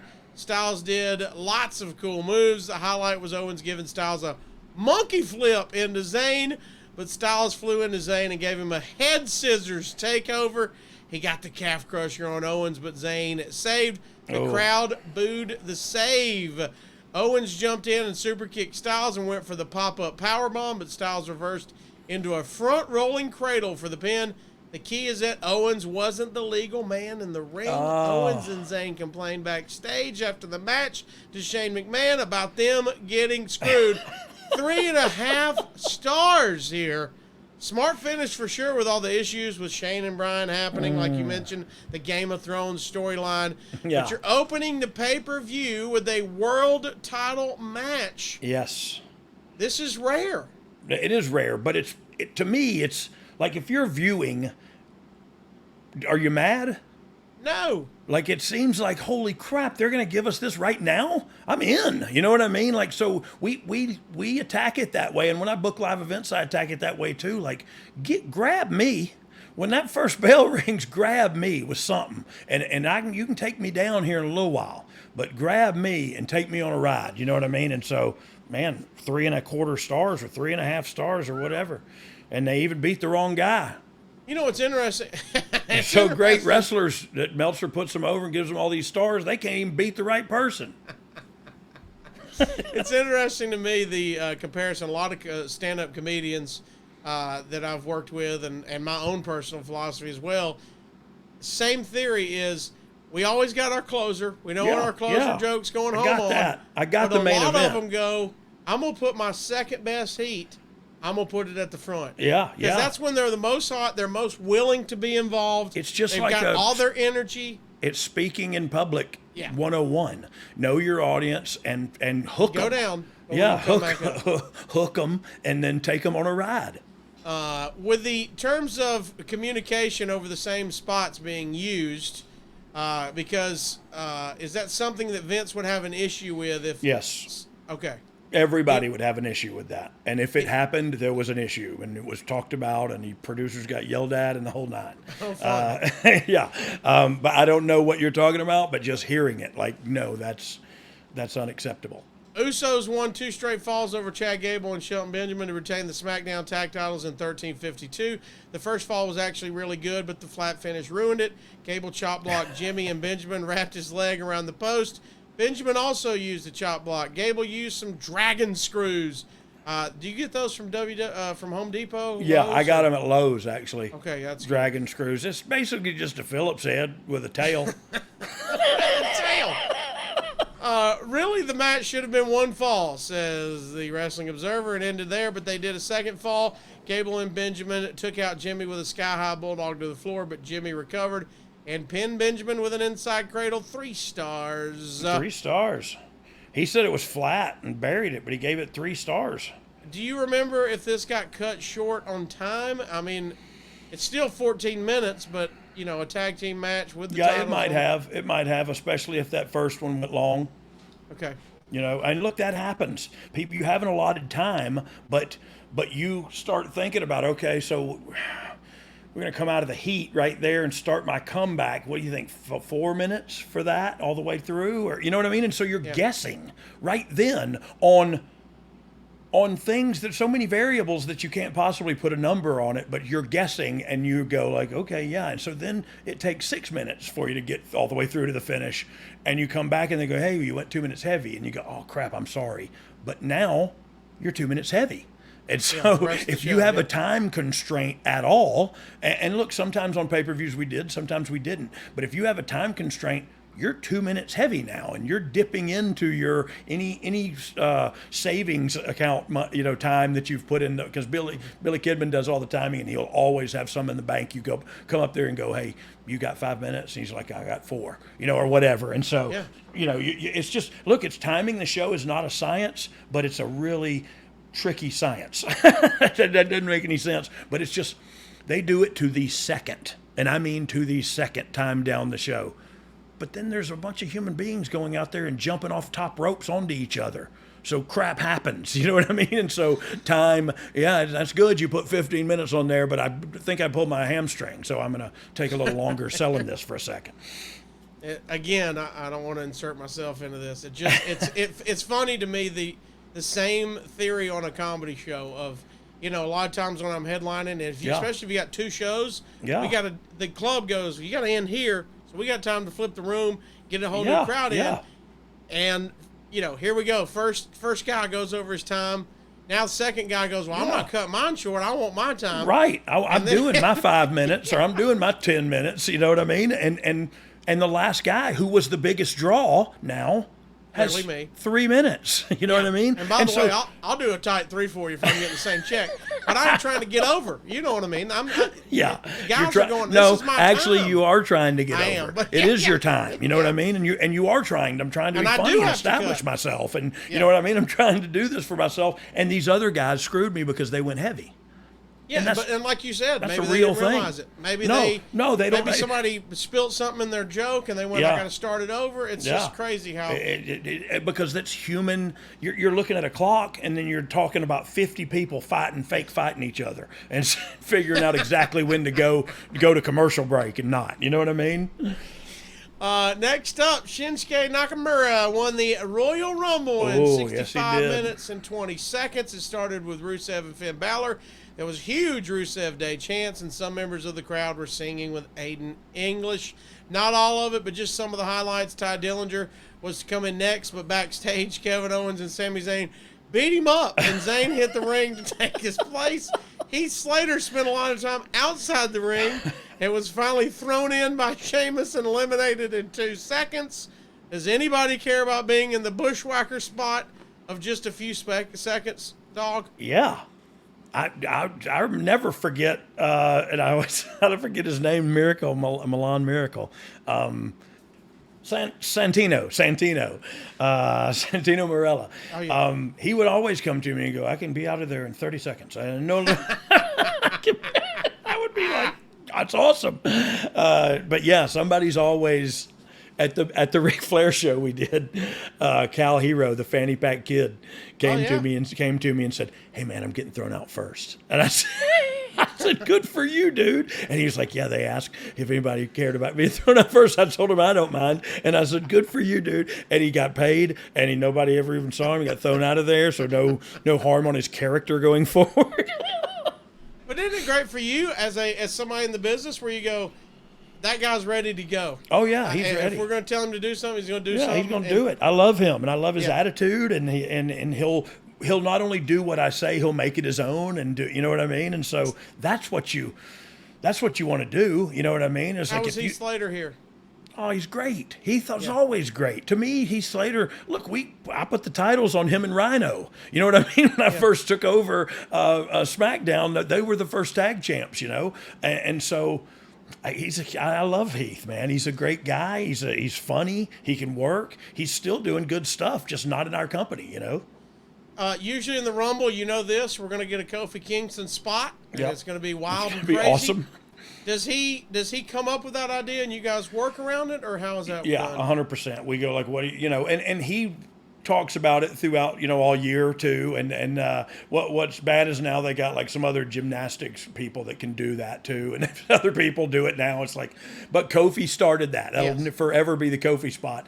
And yeah, he comes up with it, and we figure out how to implement it. You know what I mean? One of my favorites, the Hurricane, was a special surprise. Oh, yeah. But the commentators noted how much he had, added to his belly a little bit. What? Always good to see Shane Helms, For sure. Why did they pick on Shane? I don't know. Hey, Hurricane's got to have some girth to it. You know what I mean? It's going to do some damage. He was Category 5 on Rumble 18, baby. Cat 5. He was Cat 5. I love it. Adam Cole gets a gigantic pop and almost being eliminated by Randy Orton. Got a lot of heel heat after his takeover match the night before.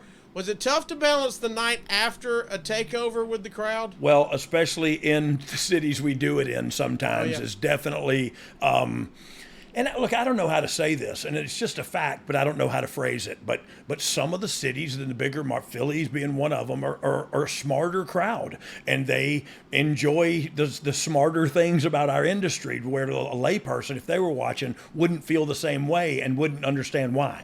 And so, yeah, it's difficult, especially in Philly, but it's also in like a Brooklyn or Chicago or Toronto. West Coast, it would probably be, Portland or something, Portland, Oregon, or Seattle. But like big markets like that, sometimes they're just. Phoenix is kind of like that too. It's getting that way a little bit. Las Vegas. From Meltzer, Rey Mysterio was next in to a big reaction. Mysterio flipped Cole out. Roman Reigns was next in. Reigns was booed like crazy and throwing people around.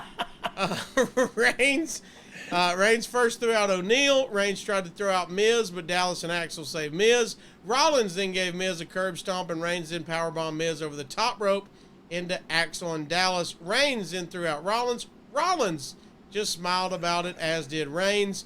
Goldust came in at number 29, and Dolph Ziggler at 30. Oh. Ziggler super kicked Goldust out. Ziggler hit the zigzag on Nakamura. Balor threw Ziggler out. I was dumbfounded they did this angle where Ziggler walked out for weeks only to bring him back here, and just a short thing with no storyline at all. So it came down to the three longtime main eventers in Orton, Cena, and Mysterio against the new stars of Reigns, Balor, and Nakamura. Meltzer seems to be confused by the Ziggler angle. Were you? Did it make sense to you? You were there. No, it didn't. It was, look, we were trying stuff with Dolph and trying to give him a new thing, but I don't think we knew exactly what we were doing.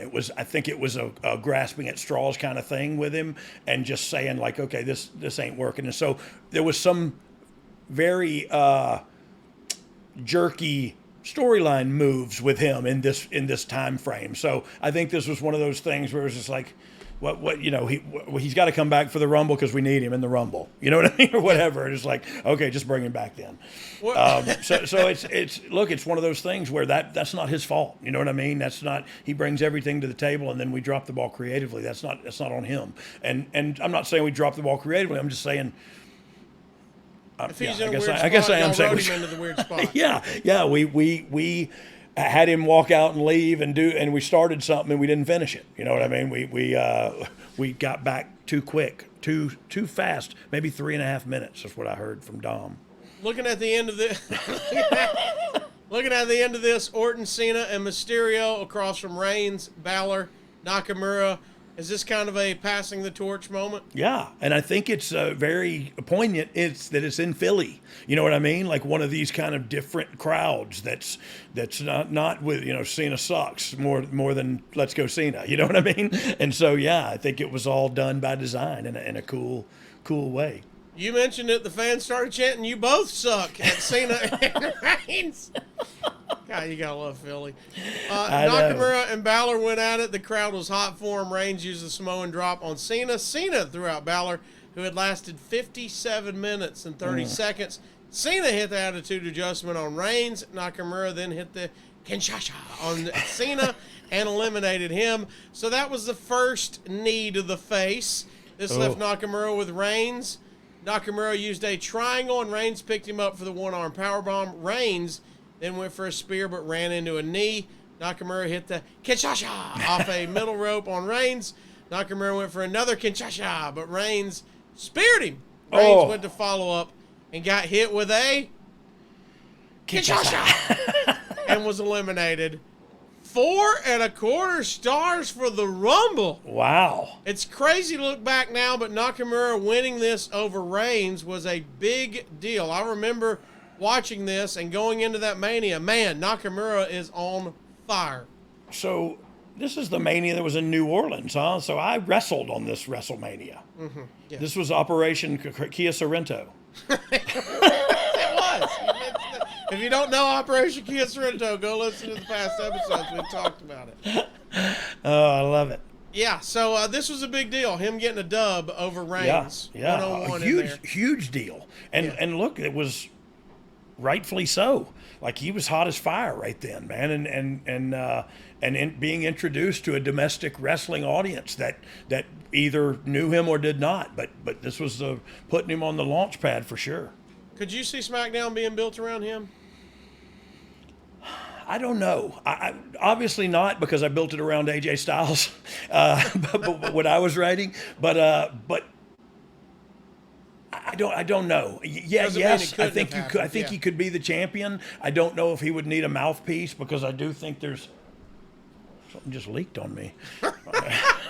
Just a bird. Maybe it's Nakamura in his wet hair. We saw him standing on the top rope there. But yeah, I don't know. He could be a.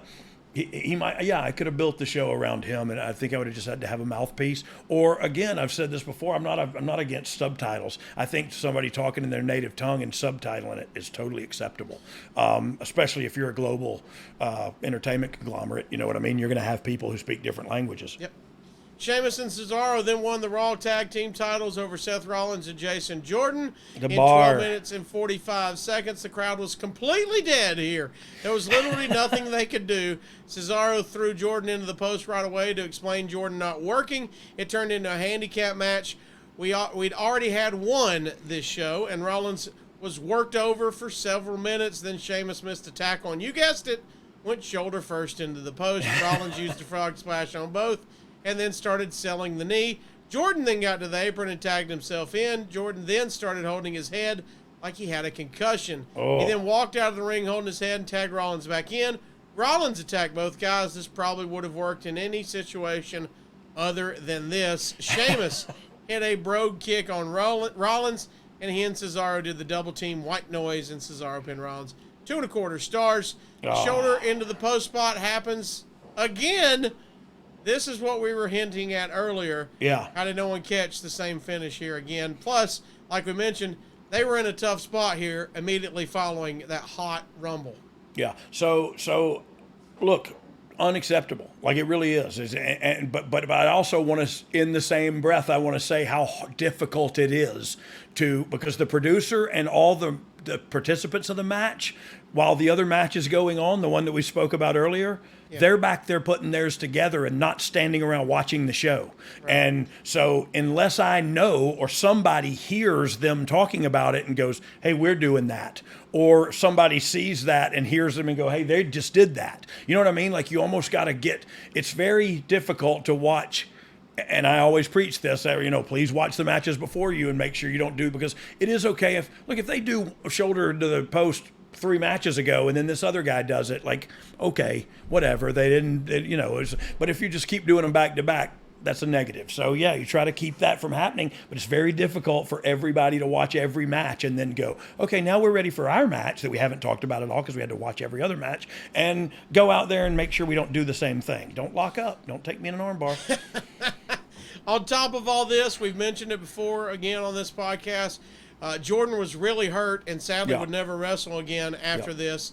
So they're all in a bad spot. They're also in that no-win situation with the crowd heat here. But look at Jason Jordan though. Oh, incredible! I don't know what you think wrestler. about what an incredible human being. What a specimen. I would love win in Rome. Yeah, I would love to know though. I mean, and maybe you'd have to talk to those guys at some point.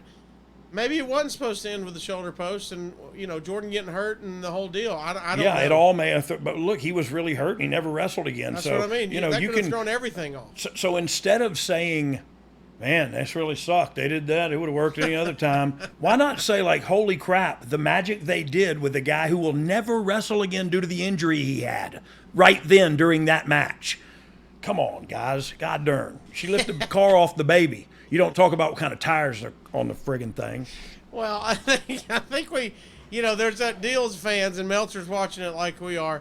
You don't know if it's a shoot you know injury. what I think, though? Sometimes I think I do 2 words, but if I had 3, it would be save with Conrad. All right, by now, guys, I love talking about old wrestling. What you might not know is it's not my real passion. My real passion is helping people save money. My real passion is getting families out of apartments and into houses. My real passion is getting people's finances aligned so they can retire on time. I hated going to Walmart and seeing the greeter being 80 years old. She should not be working. She should be home. Why is she still working? Because she still has a mortgage. I want to help avoid that for you. The other thing I want to help you with, let's make sure your kids don't get saddled with student loans. If you've got a student loan, why did you get one? Maybe because your parents still had a mortgage. I'm not saying that to be funny. I'm being sincere. There's only so much money to go around. What I want to help you do is figure out where you are right now and where you want to be long term. And I do it at SaveWithConrad.com. I've been doing mortgages for more than 20 years. And during all that time, we've helped tens of thousands of families change their life. I mean, routinely, we're helping our podcast listeners save $500, $600, $700, $800 a month. But more importantly, get them out of debt faster and with cheaper monthly payments. But if you don't think it can happen for you, let me just tell you this. We are not the bank. We don't say no. We say not yet, but here's how.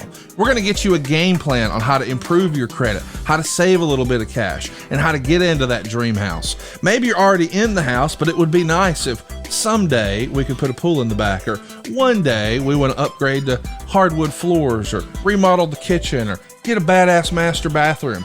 I can help you do all of that with no money out of pocket right now at SaveWithConrad.com. You don't need perfect credit. You don't need money out of your pocket.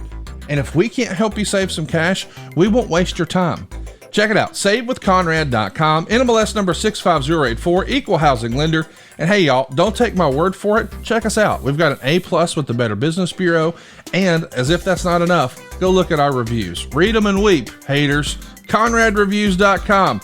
You'll see more than 1,000 5-star reviews. Our average review is 4.72 stars. Find out how much money you can save. Take control of your life in 2023 by taking control of your finances. We're going to show you how to keep more of your own money. If you've got credit card debt, what are you paying on that? 14%? 28%? You know you can do better. With the mortgage, though, you may not know this, the interest you pay is tax deductible. And we can even show you how to skip your next 2 house payments. So if you can get a lower monthly payment, pay your debt off faster, get a greater tax deduction at the end of the year, and right now, right after the holidays, skip your next 2 payments, buddy, this is the biggest no-brainer in the history of the world. Find out how much money you can save right now for free at SaveWithConrad.com, or hey man, shoot me an email directly, Conrad@SaveWithConrad.com. The Lesnar versus Strowman versus Kane match was hurt by its placement, but there were a lot of issues with it. It was the stunt show match as opposed to a straight wrestling match like Lesnar's singles match with Strowman was, but it still didn't get over. The concept of the match was to get Strowman over strong while still having Lesnar win at the end. There was also much talked about issue in the match where Strowman threw a hard knee to Lesnar's head. Lesnar then drilled him with a punch. It was clear that Lesnar meant to shake him up with it, basically as a warning, but not to really hurt him because he could have had he been really mad. Strowman was mildly shaken up. The footage of that was funny too. It shows like him getting kneed. Like he need Brock hard, like right in the face, and it was like a nada, and you just see immediately Brock. Let me go and look at the exact the same thing happened to me and Sean Spears. Only I'm not Brock Lesnar. Lesnar just told Strowman to calm down while drilling him because he was getting careless. Then again, given Lesnar's reputation, there is irony to that, says the Observer. Brock Lesnar retained the Universal title in a three-way over Kane and Braun Strowman in 10:58. I mean, whew. Lesnar hits you with a right hand. He got his attention. I can tell you that. Did you guys much. immediately see it backstage? Oh yeah. Well, you can, when you've been doing it for a while and you watch, you see little intricacies that the layperson may not see. But yeah, like, oh God, Dirty got him, and then the next thing you see is, oh, he got him back. There you go. Now we're even. We can move forward. We don't have to do this. Plus, watching it, you can see the effort is there with those guys. The work is okay as well.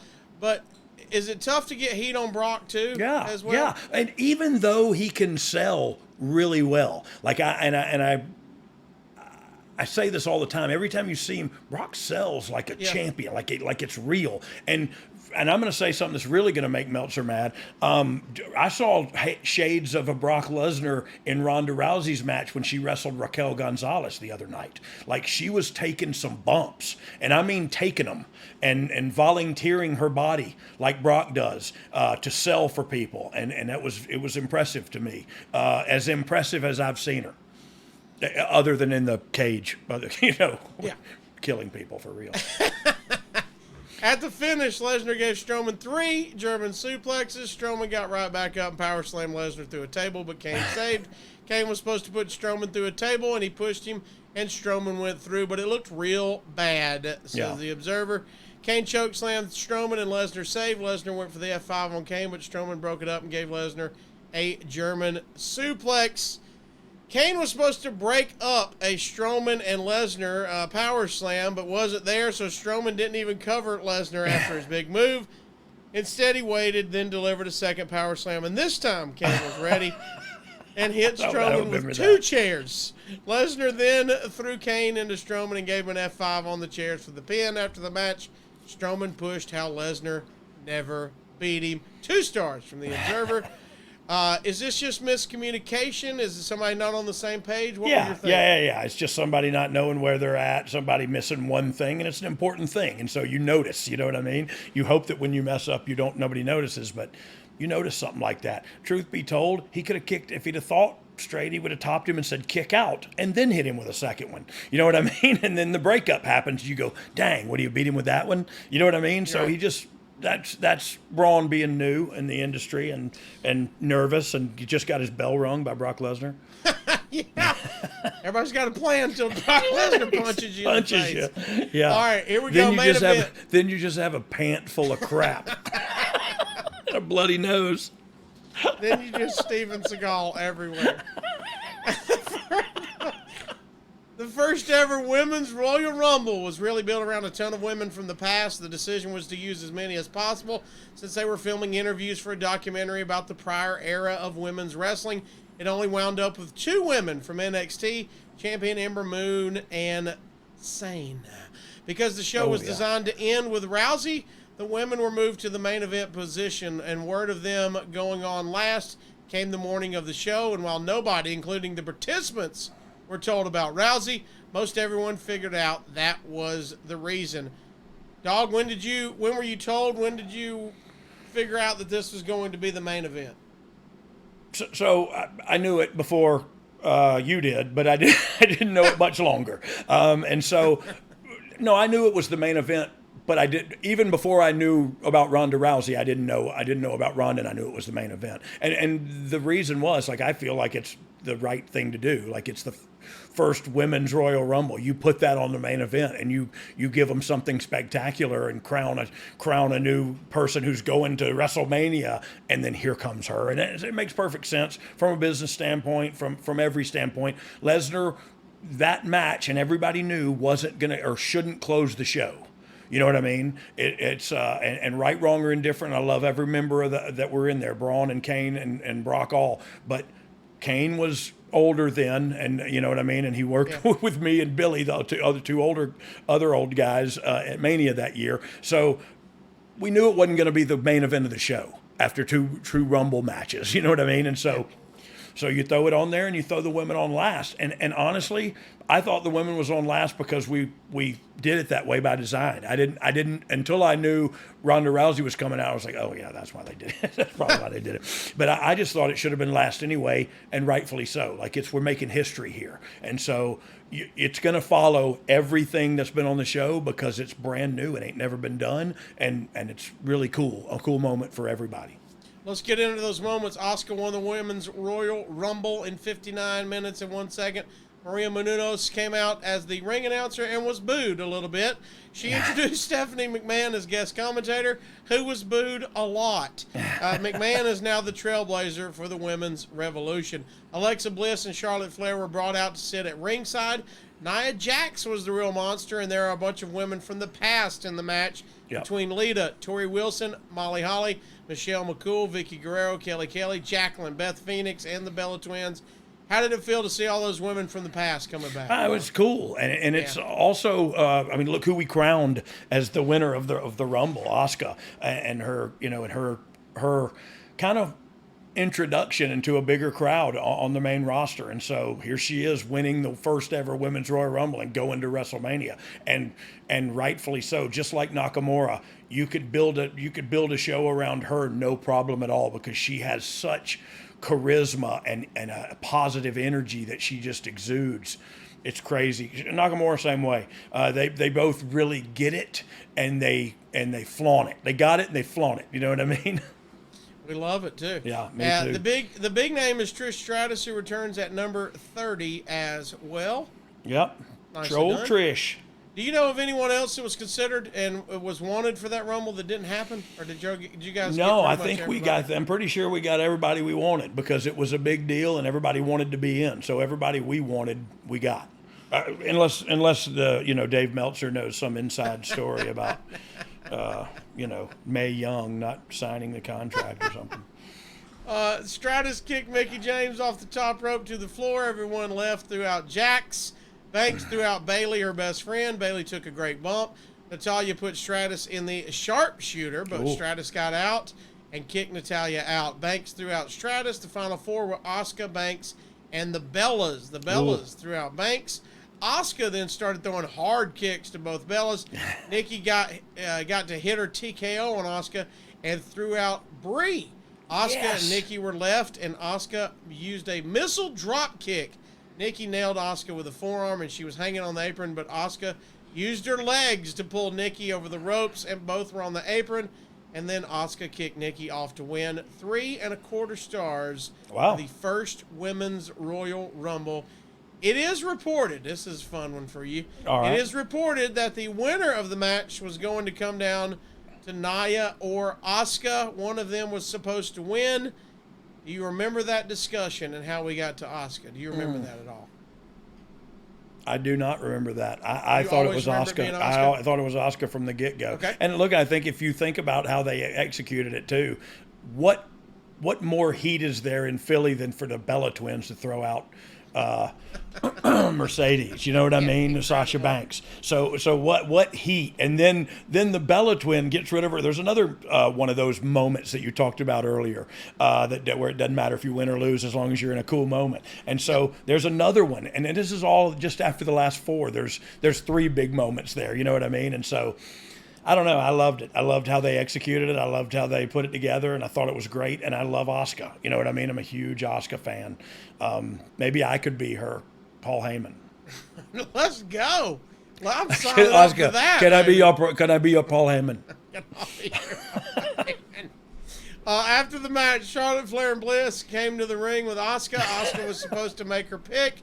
It was very clear the fans wanted to see her against Charlotte and not Bliss. But when Ronda Rousey's music played and she came out, she got a good pop, but it probably wasn't as loud as they were expecting and didn't nearly as big as it did in still shot form when they put together the video package, whatever that means. But that's the job of people putting these packages together, to find the people with shot looks and make it look like the whole crowd was like that. Yeah, of course that's their job. Yeah, that's called TV 101. Thanks for that dynamite drop-in, Uncle Dave. So without Dave's thinking, let's just ask you, since you were there and backstage, how happy was everyone with her debut and the reaction, and did you think this was going to be a big deal like she has become all these years later? Look, I did. And look, there's a part of me that's if I'm a talent and I'm standing in that ring and I just won and I'm looking and I don't know, and then she comes out, I'd be pissed. Like I would be. And that's just all there is to it. If I didn't know, if I was standing in there and didn't know. And look, a lot of the hardcore fans kind of pooped on the moment and said, like, dang, man, she shouldn't have come out there. And these girls were, or whatever. But that's neither here nor there, because only 21% of you, Uncle Dave, said thumb sideways. You know what I mean? Yeah. So did it get the pop we expected it to get? Yeah. Did it get the reaction we expected to get? Yeah. It got a huge reaction all across the wrestling world. You know what I mean? Like, I don't know what else you can, you could have done it differently, and you can argue to do it differently would be better, but that's not how we did it. We did it this way, and it got the reaction that we expected and that we, thought was warranted, and she's here now. And holy crap, this girl's got a title opportunity, but now the baddest woman in the world's here. What's going to happen now? I got to tune in Monday. Well, it's like we've mentioned moments and the happenings, and just like the still shot, if you're watching on YouTube that we threw up, I think a lot of wrestling fans remember that moment when you go, we've got Charlotte and Alexa, two of the best. That's why they've got the straps. We've got Asuka, who's just been crowned the new hot thing. Yeah. And now we've got a Ronda Rousey coming into the picture out of nowhere. What a moment that was just for them four women. Yeah, for sure. And so, look, I would have been mad, but it would have just been my ego that was mad. You know what I mean? Like, it's totally, if I could get past my ego, I would go, oh my God, I was just in the ring with those other three people. That was incredible. You know what I mean? And then she came out, we're going to WrestleMania. Oh my God. Yeah. But my ego would have said, come on, man, you could at least, I'd have just been mad because they didn't tell me. You know what I mean? Like, you kept something from me, man. Buttholes. By the way, if you're watching on YouTube, can we throw that shot up? Can we give a shout out to Where's Waldo in the front row? Yeah, front row. What's going on there? Definitely. Where's Waldo? He's in Philly, front row. Looking at all these ladies' booties. And it looks like Jonah Hill, kind of. Well, it is like it him in a fat Jonah Hill or skinny Jonah Hill? I think he's mid. That was when he was in the middle of the diet, still mid-card. All right, dog, we are finished with the show. Oh, my I think it's got to be a relief with it all over, and considering, I mean, especially you saw even the crowd, we talked about it, nobody with the thumbs down. This is a relief that basically this all went well. It did all go well, and it went as planned. And so could you go back and pick it apart and dissect it post-show? Heck yeah, you can. That's what Dave's made a living off of for 30, 40 years now, is just going back and watching what people have created and then trying to tear it apart instead of create anything on his own. So anyway, I didn't mean to get angry there, but I do want to give him the Stossel slap. Yeah. Is that up yet? I don't know. Is Stossel slap ready yet? I don't know. We're trying to get a T-shirt. I'm just saying. Stossel slap. It's in the works. Stossel slap shirt. Yeah, so be on the lookout for that. And that'll be at boxofgimmicks.com. If you're not watching this, make sure you go to bagofjohnsons.com. That'll take you right to our YouTube, where we've got new YouTube exclusives going on there. Yeah. So if you're just listening to this, we appreciate you consuming it. If you've got time, go to bagofjohnsons.com and check out our YouTube and what we've got going on there, where Dog just recently did a YouTube exclusive on CM Punk. Not too long ago, about Punk and what his future looks like in the professional wrestling / sports entertainment industry. And hey, the future looks bright. I don't know if he's got to wear shades or not, but it's bright. He's got a spot somewhere, that's for dang sure. Well, we've got a spot now for fan questions, my friend. Fan questions. Fan questions, all right. Luis Mendoza said, he's also said he's Luis from New Jersey. Road right. Dogg, first I want to say that you do come off as a standoffish person in person, but I still love you. Okay. I'm sorry that I feel standoffish, but sometimes I have to take moments for myself to keep my brain from jumping out each ear. Because I'm crazy. His question is, did you all even bother to tell Ronda where the hard camera was? And whose idea was it to tell Ronda to obsessively and annoyingly keep pointing to the WrestleMania sign? I do love you both, though, he said. Yeah. Hey, so truth be told, I don't think anybody, I think they said go out there, and when you get out there, point to the hard, face the hard camera and point to the sign. I remember her pointing at it for an extended period of time. It got a little bit like, okay, you can put your arm down now. But nobody told her to do that. That's one thing I love, and I don't want to take up too much time, but people think like that we make the gear for them and we tell them what to wear and tell them how to act. And it's like, it's not the case. We tell them how not to act, but only when they act out of bounds. My gosh, and look, and yes, she's come out to UFC fights many times. Yeah. This is a whole different thing. Whole different ball of wax. And she don't know how they're going to react. Nobody does. She don't know what she's doing. That's what I'm saying. This is the first time foreign. ever. She's come foreign. leaps and bounds, dude. That match I just saw her have with Raquel Gonzalez, I don't know. That's a different Ronda Rousey. I saw her throwing her body into bumps for Raquel to make her look strong. And man, it was impressive to me. Maybe people disagree with me. Zol Lopez wants to know, Dogg, if the purpose of the Rumble is to be the last man standing, why do competitors run to the ring almost every time? Yeah, it's truth be told, it's kind of an old thing where you go, look, I got 2 minutes to make a dent in this whole show. Yeah. I'm going to run out, and for 2 minutes, I'm going to have my spotlight. And so I think everybody tries to get in that spotlight as quick as they can. Yeah, you don't want to spend a minute and a half on the ramp. Unless you're staying in there for a long time. You know what I mean? If you're winning the thing, that may make sense. But I got 2 minutes, and then Braun Strowman's throwing me off. So over at adfreeshows.com, Yambag Jones showing in. There's my boy, YBJ. What would it take for Dogg to get Casio a run in this year's Rumble? And Casio, what would your theme song be? Finally, what do you say about getting old Yambag a spot in the Rumble? I promise I, too, am a better sports entertainer than Bret Hart. So I can't get either one of you in there, but I love Yambag Jones. Yambag Jones is the best. What would your music be, though? Ooh, what would my music be? Yeah. I used to say my walkout music, like if I was a baseball player or whatever, would be it's a song by Stone Temple Pilots, and he starts it off by saying, "Pleased to meet you, nice to know me," which is always a good. Yeah. I love it. And then I also check out a song called Big Velvet. No, it would not be Christopher Cross sailing. Check out a song called Big Velvet. Oh, go. Takes me away to where I always knew it. I don't know the words, but I used to love that movie. Do you remember the movie with... Every movie in the 80s had it. That had this song, but it was... Sailing. It was a little British guy. Oh, my God. I'm going to think of his name. What movie? The movie was one name. I could have sworn it started with an M. Like Arthur. It's not an M. It's an A. Arthur. Holy mackerel, I thought it was like Manny or something. Arthur. Oh, my God, what a movie. What was his name? Who? Christopher Cross? Dudley Moore. Dudley Moore. Son of a bee sting. This Dominic DeAngelo's on top of his game, I'm telling you. Next question. I did not know we had an Arthur expert in the house on our staff. That would be Dominic DeAngelo. By the way, check out a song called Big Velvet by Paul Cawthon. You'll love it, and I think it should be a whole personality. What's his last name? Cawthon, C-A-U-T-H-E-N.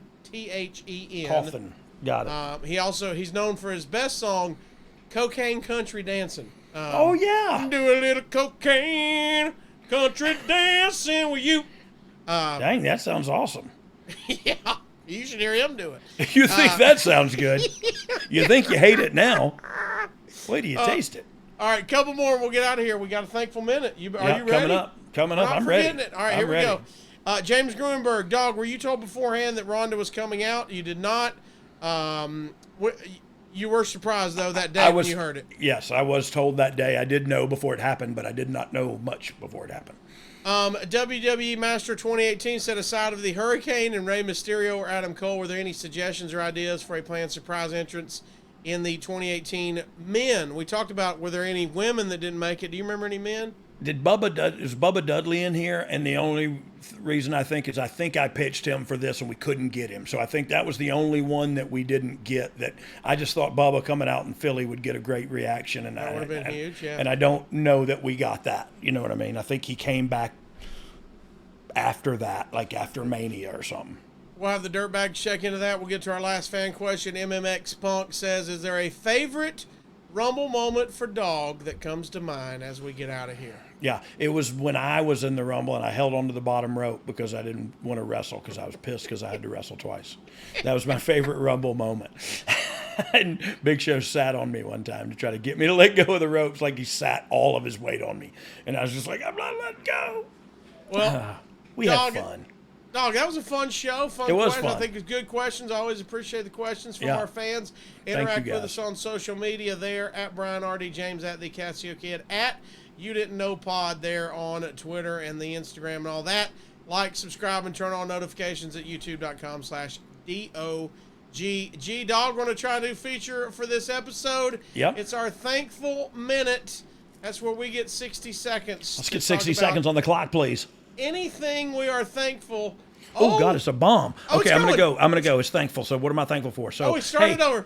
When you are 50, you're supposed to poop in a box and send the box off, and then they tell you, hey, you ain't gonna die or whatever. So when I was 50, I did that. They told me I wasn't gonna die. When I was 53, I'm supposed to do it again. Poop in a box, send it off. This time I popped positive. There was something in there that wasn't supposed to be in there. How much time I got? So they sent it off. They sent me yesterday, 2 days ago, I had to get an endoscopy or something down my throat. And then the other one, the colonoscopy, because of the Cologuard test was positive. And so I'm not a Cologuard official, but I am promoting. They say now when you're 45, you should check that for your colon health. And look, gut health has been discovered to be so important in our everyday health. I had all that done. I got the results back yesterday, and there was no cancer. I am cancer free. There was a scary moment there for about 2 months, but I'm thankful for that. How about that? Wow, Man. I did that in a minute too. But look, that's what the whole point of doing that was. Look, and thank you. I do feel like there was a scare that I had, and I was scared. Everything's turned out fine.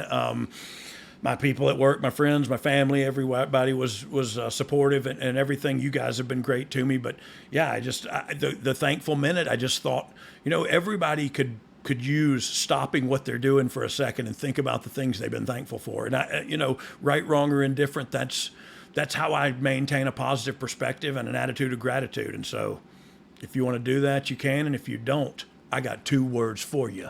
Suck it.